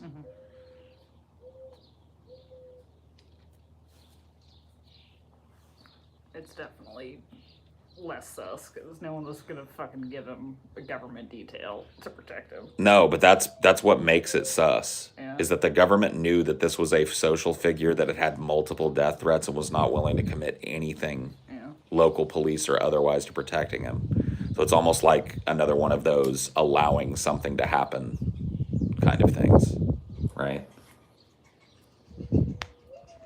Is it raining here?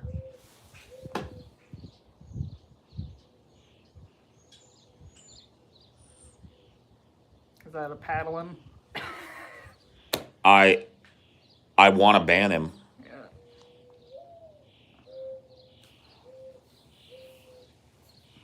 Thanks, asbestos fingers.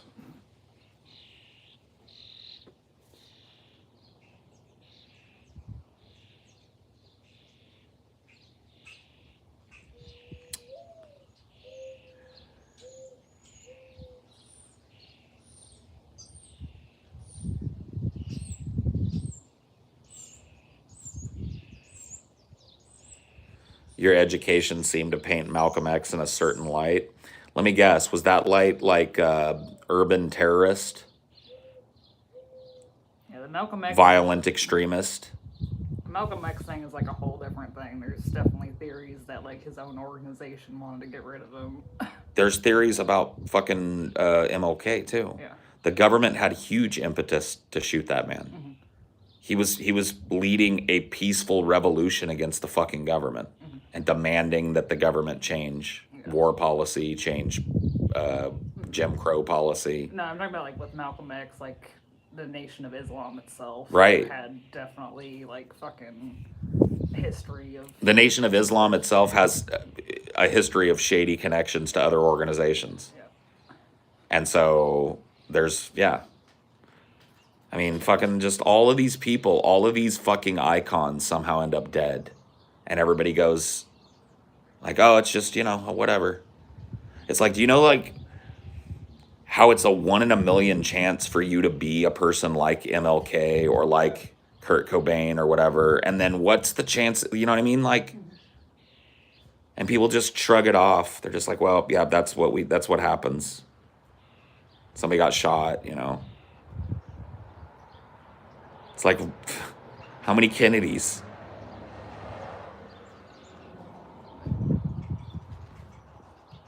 The FBI, totally wiretapped and infiltrated MLK's non-inner circle, but like outer circle. Had fake fucking agents all planted in MLK's organization and shit. They were all over him. Why? I mean, asbestos, it's riots and violence are gonna happen in anything that fucking big. I don't think that makes MLK an insider of violence. It's just MLK was the opposite. he can't MLK, fucking control his no, but he did everything that he could. He Yeah. preached non-violent sit-ins, and that was the most effective thing that happened. The bus sit-ins.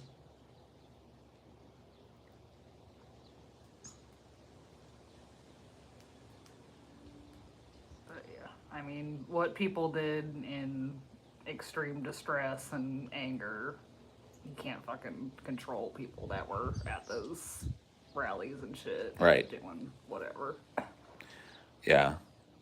No, I mean, but he did everything he could do. He never stood up and said, rise up and fucking burn the city down. Yeah. He preached the opposite. Non-violence, non-violence, non-violence. Fred Hampton is another sus one. It's just like the leaders of these movements tend to get popped. And it's always some weird extremist that does it. No connection to the government.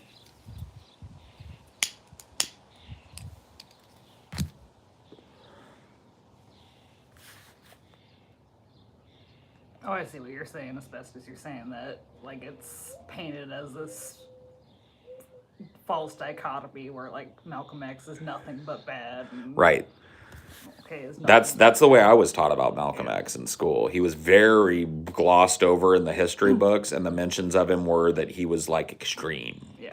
He was an extremist, and violence was tied to his movement and his name, and that was Completely basically it. ignoring the direct action and the I didn't learn anything about Malcolm X until I was older. yeah. I learned that, like, I grew up in from my history classes and shit when it covered the civil rights movement. MLK was covered in absolute detail, and Malcolm X was like a footnote. And oh yeah, and by the way, there was another activist named Malcolm X who was tied to violent extremism. Anyway, MLK.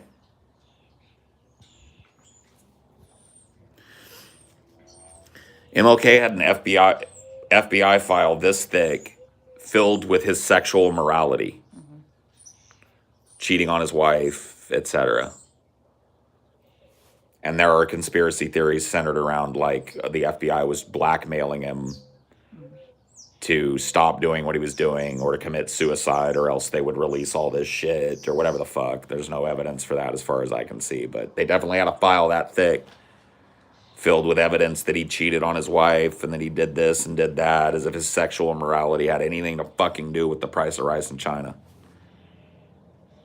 But back then it did. Back then that kind of fucking information was career destroying, message destroying. And they collected it on him. Why? On an American citizen. The FBI was investigating his sexual morality. Why? Because they're not involved in any way in his death and stuff,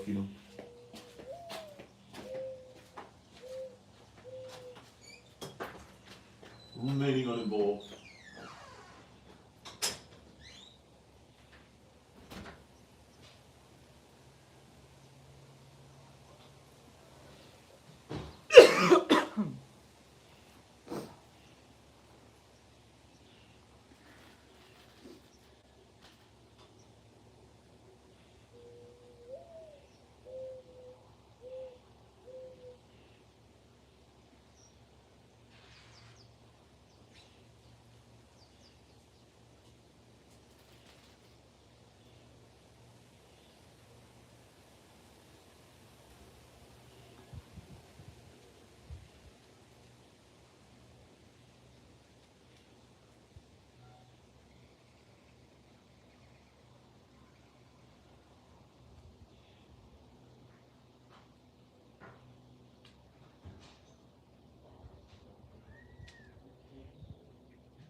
Fucking NBC fucking punted next year's Golden Globes.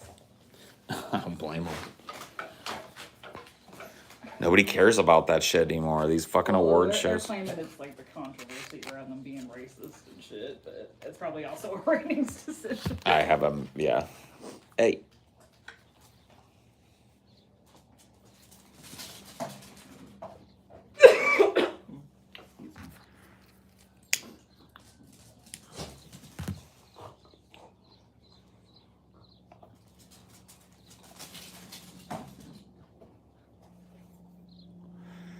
Little dino fetch time.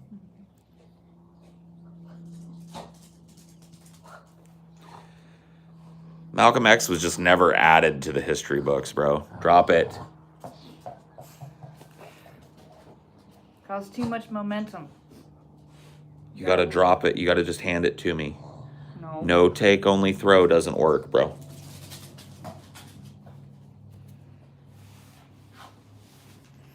Dinor just wants to play no take, only throw all goddamn day.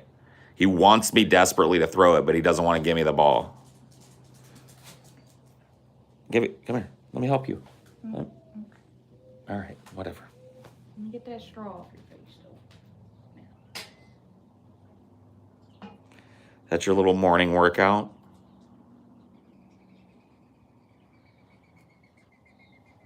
All right, bud. Cockburrs on your pose.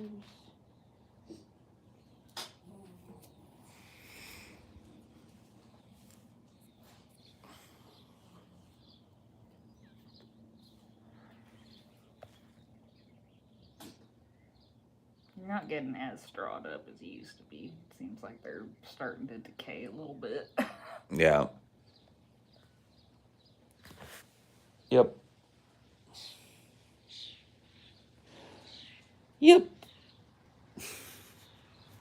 Them eyes, man. Hit me with those fucking eyes right in the face.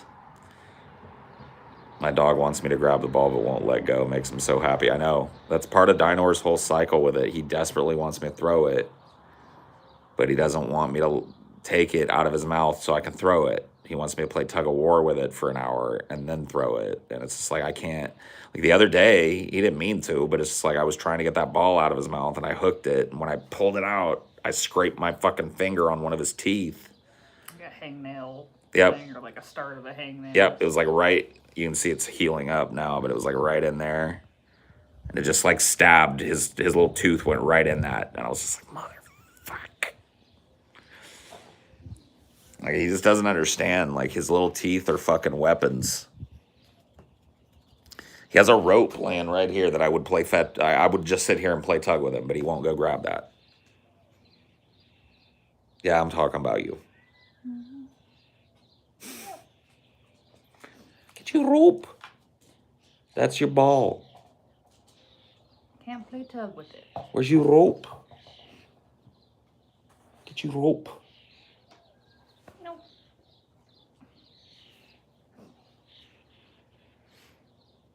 How much for Dinor's teeth? You're banned.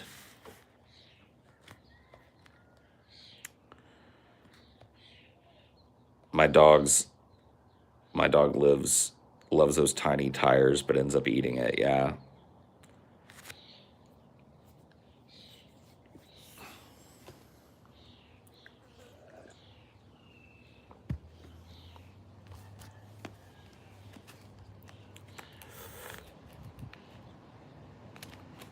Damn, we had 187 in here. I went to pee, and it went from 200 people watching to 187 people. Just because I had to take a pee?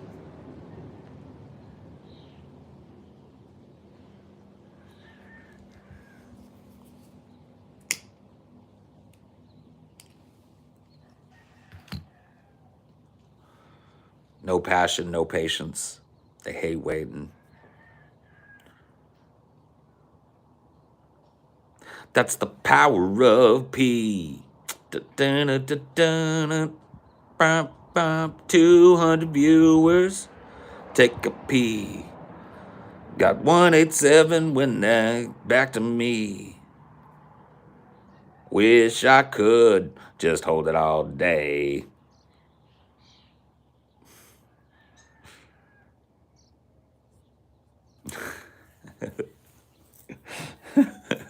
That's the power of P. Pooey Lewis and the Deuce.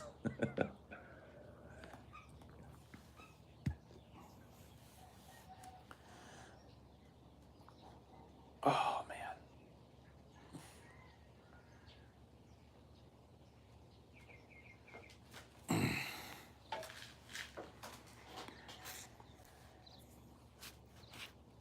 Don't be asking me how goes it 113 minutes into a fucking stream, bro.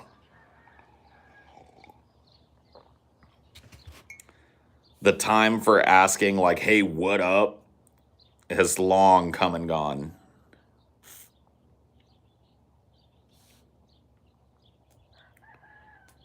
Read the room.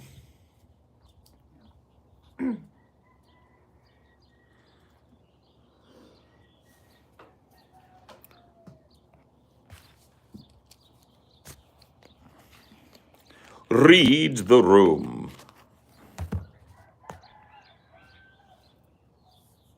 Dude.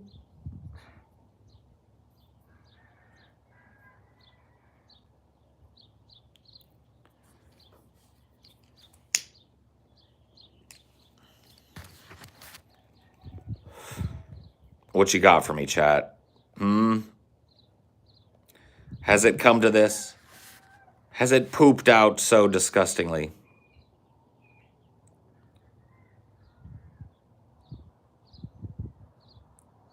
Paul, a friend of mine had around 500,000 Dogecoin back in 2014 and has now essentially lost the coins because he lost. Dude, these stories of lost like Bitcoin and shit wallets, I'm starting to think that these are the new, like, oh, my friend, he had a pot of gold but forgot where he did bury Yeah, it, 'cause you know? there's no fucking like evidence they can provide that No. they had it. It's just everyone wants I've to just- pretend everybody- to be special and say, "Oh, I lost it." Right. Like, it's like having a little Indian blood in you or something. It's like one of those, like, things like, oh man, yeah, dude, I bought like 100 fucking Bitcoin back when they were 50 cents, and then I just lost the codes or whatever. It's just like, whatever. I think that's just the new version of that, dude. Yeah, dude, I had the winning lottery ticket, but fucking, like, I fucking lost it, dude. I went through everything, tore through the trash.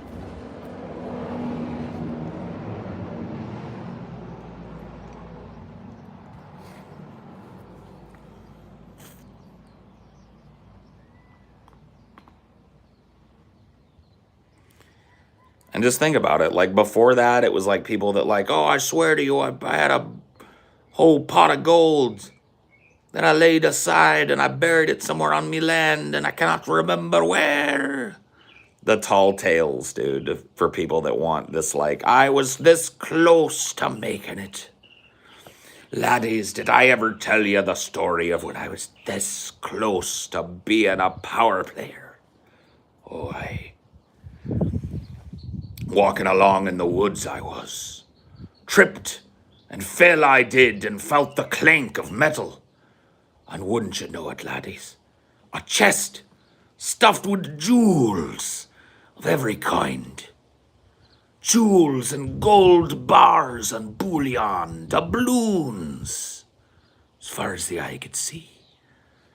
So I took it, laddies. But woe is me, the trip was caused by my rum drunkenness. I buried it underneath an oak tree, thinking surely I would remember that oak tree. And here I stand before ye, a destitute man, having had my hands on the future. Oh, if only I'd not lost to drunkenness, my one chance. Get out of here, dude. That story is as old as the moon. Your friend is a liar. I'm going to just call it right now. Your friend's lying to you. He didn't have no 500,000 Dogecoin back in 2014. Only reason he's saying that is because Dogecoin fucking shot up. And he wants to pretend like he knew something you didn't know, dude. It's a tall tale. I once caught a fish that was this big. The one that got away.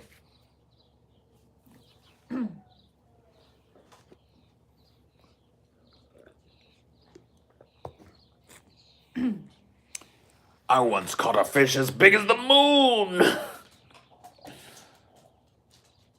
How about you let Mama do it? No? Okay. It was a monster, it was. Yep. There you go. We got a smart person in the chat saying Dogecoin didn't even exist in 2014, so. There you go.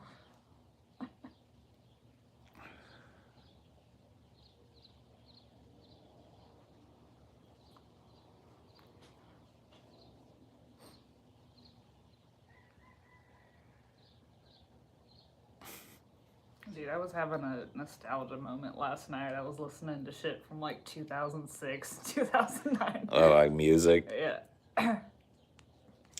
What were you into in those years?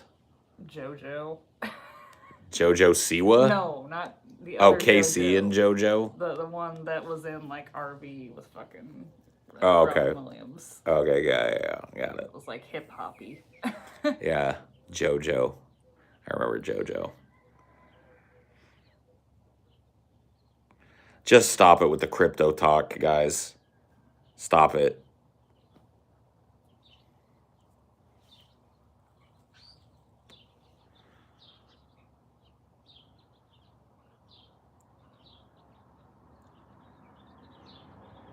How many JoJos are there? Well, there was KC and JoJo. They were like a hip hop R&B band back in the 90s.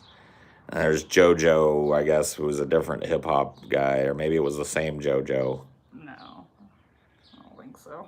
And then, there's JoJo Siwa, who does music and shit. Who knows, dude? Too many fucking goddamn JoJos. Let's be real, there's too many JoJos.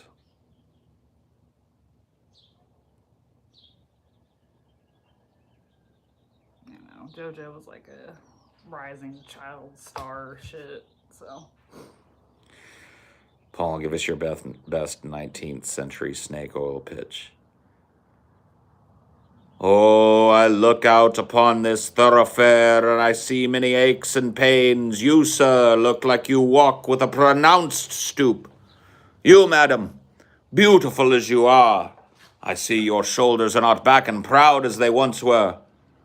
We are told that these ailments, ladies and gentlemen, are just the natural outcroppings of time, but I am here to tell you that they are not only treatable, but curable. Curable! I said it, curable. I have here in my possession a liniment of my own concoction. I spent years, ladies and gentlemen, studying the human body, studying the elements of the earth, and how they interact with one another. And I will tell you that the sufferings that you undergo now are due to a deficiency in certain secret minerals, certain secrets of the earth, all of which I have bottled here in the Zigo elixir. That is right, stiff joints, sir. Sir, sore hands after work, tooth pain, madam. All of these things and more melt away under the soothing warmth of a rub-down with Zigo's elixir. 2 bits a bottle, 3 bits a case. You see, this man has sore hands. Come up here, sir. Allow me to give you a dab of this liniment. Rub it in, sir, vigorously with your hands. Yes, just like that. Now tell the people, sir, how do you feel? How do you feel, sir? Can you not feel the pain melting away from your sore and careworn fingers, sir? You feel great. You heard it from the horse's mouth, ladies and gentlemen. Buy today. Yes, you. Come. 2 bits a bottle. Yes. My assistant here will take your money. Yes.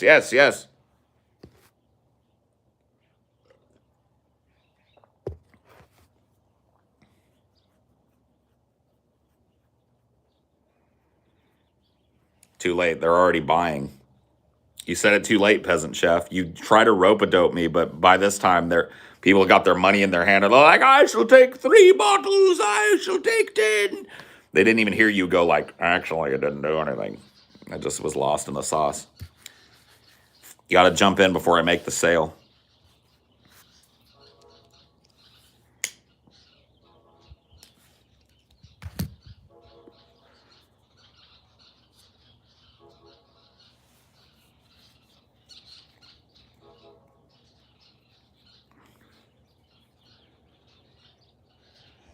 Birdies, birdies, birdies.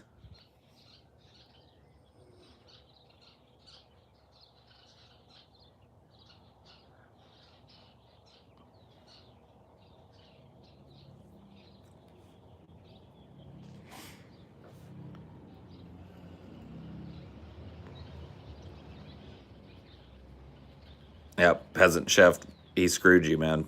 He didn't jump in until you'd already purchased 5 bottles from me, and I'm already pulling out of town on the wagon. So sorry, folks, so sorry. Would you like to take a little stroll around the property with me? Oh, you don't got any shoes? Just slip on something. I'll take a little constitutional around the property today. Take a little look, see what's doing. Wagons pulling out. No, there's no tire. I thought I saw a tire, but I was never able to find the tire. But I feel like bracing myself with a walk around the old property. A walk on the property line. You coming, Judy? I'm just going to take a little sunny stroll here. Take a close look at some of these little environments. Got some ants. Oh, yeah. Of course we do. It's going to be ants. Got this bush over here. This bush here, I'll show it to you guys, is home to a lot of little creatures. There's a vine orchard. Yeah, you got to watch out for landmines over here.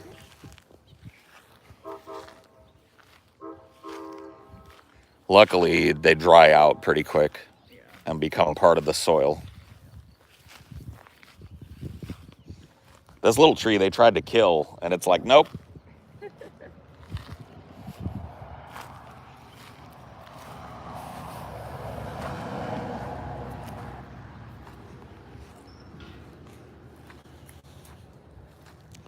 This here, With that fucking yeah, this gate here is shitty bang bang. You can see they've used this like tension strap to tie it to this tree over here to keep it from fucking falling over because it's just not made properly. This gate is a piece of shit. If I owned this property, this would be the first thing that would be fixed.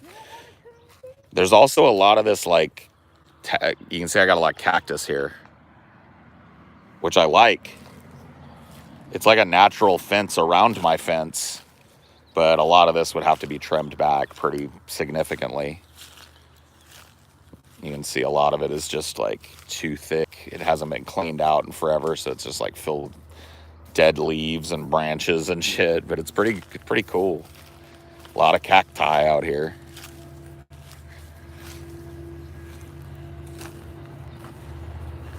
A lot of cacti. I'll take an elixir. Is this enough? Oh, that's enough, sir. Gotta go around this way. Hello, D. Wanna walk the property lines with us?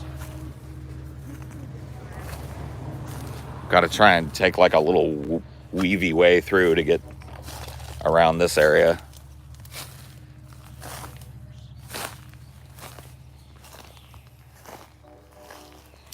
It's more than enough for an elixir, sir. sunflower they're trying to plant over there. Yeah, it looks like there's a little sunflower coming up over there. It's kind of cute. I don't know if people can see it very well.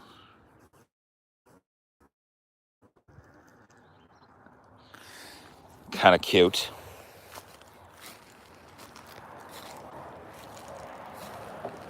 What's the thing about all this back here, D? Look up at the tree here.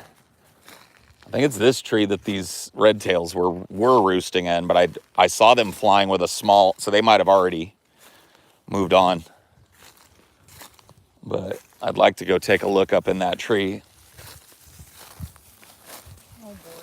Look at Mr. Strawman. Oh my God, what did you do, D? What have you done? Dude, look at you. You're covered in straws. Yeah, I think today is definitely a bad day for you, Mr. Look at this. You're a mess, D. What am I gonna do with you? Why did you do that? Got this tree here. I like this one in the corner of the property. All these old eucalyptus trees. Yeah, we get jays, scrub jays mostly. There's all the random shit that they just left here for no reason. Yeah. Oh. No need to show that off. Just a big pile of steel and shit. Kitties sometimes live in. Yeah. Other shit, I assume.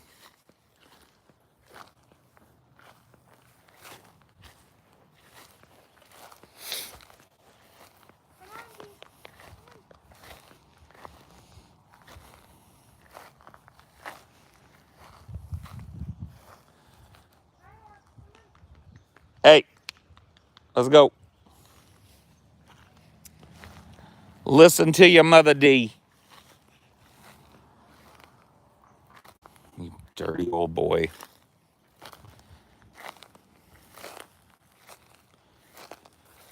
You dirty old boy.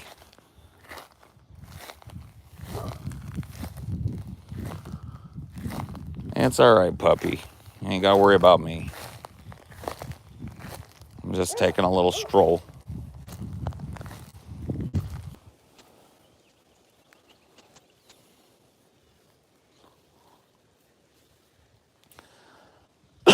This tree here is the most dangerous tree on my property. I don't like this tree. You can see how it leans here.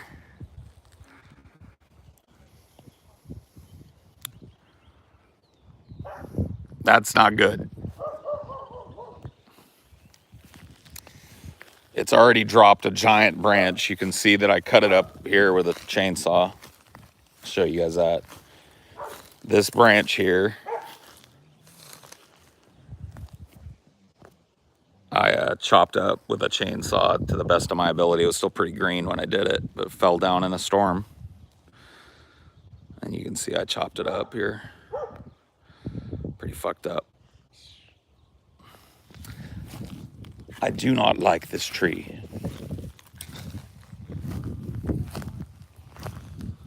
This tree is a dangerous tree. So yeah, I'd probably have like an expert come out and cut this tree back in such a way that, you know. So over here is where I saw that coyote I told you guys about in the street. Just on the other side of my property over here. And there's that clay wall that he jumped up on top of and looked at me like a gargoyle.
Got some wild mountain roses that grow here.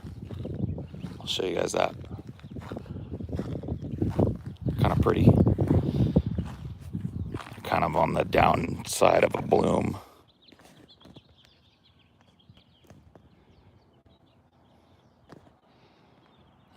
Still pretty. Oh, hello, Dee.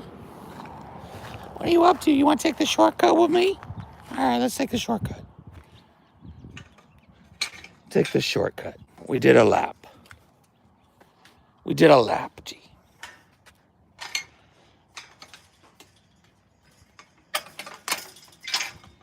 Take the shortcut. Did you let him through there? Yeah, we decided to take the shortcut. I dumped the ash because you said you didn't want to do that for a while. Oh, okay. Well, there was a bunch of butts in it, though. But it's buried under all the shit, so. All right.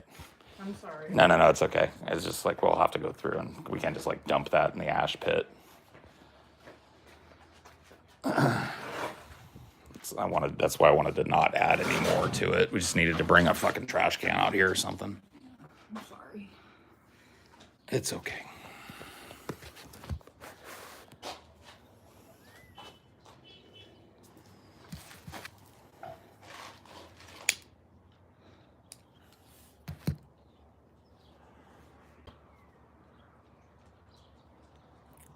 Just means we have to start another fire.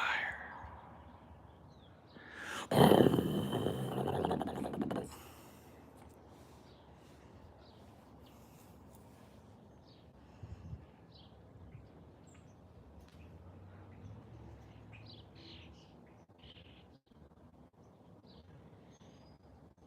just seems fine because it's buried under like 10 pounds of ash. But I mean, it's just those cigarette butts are going to stay there forever. And they're not like compostable or anything. So it's just like you got cigarette butts hanging around. And as that ash blows away, there's just going to be a pile of cigarette butts there. I wanted to burn all that shit down before I took it to the ash pit. So we just need to get a separate fucking thing for our cigarette butts and shit. Because now I'll have to go over there and scoop them butts back into the fucking thing. Like the untamed look of your yard. Well, it's definitely not a yard. Don't worry about it, baby. I'll take care of it. Don't worry about it. I'll take care of it. Seriously.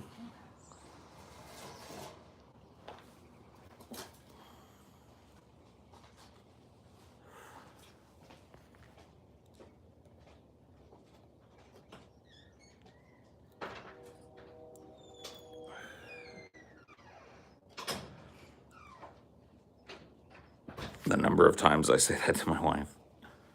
I'll take care of it, I know.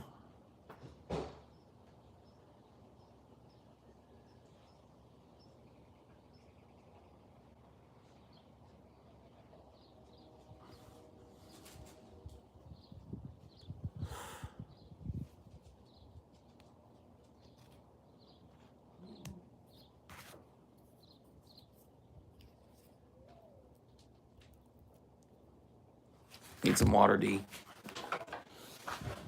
Let me get you some water.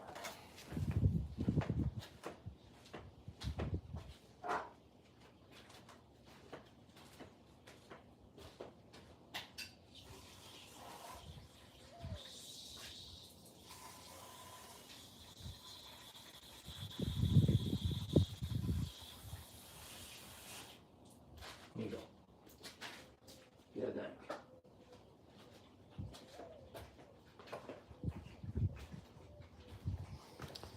Diner was a little thirsty boy.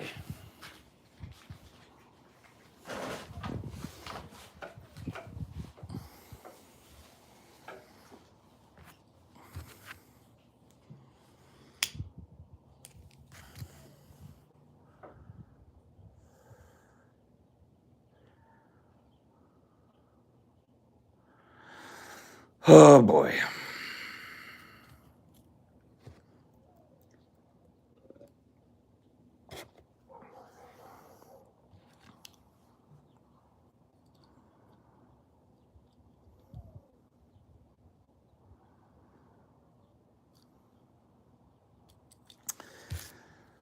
I'm going to go ahead and end it.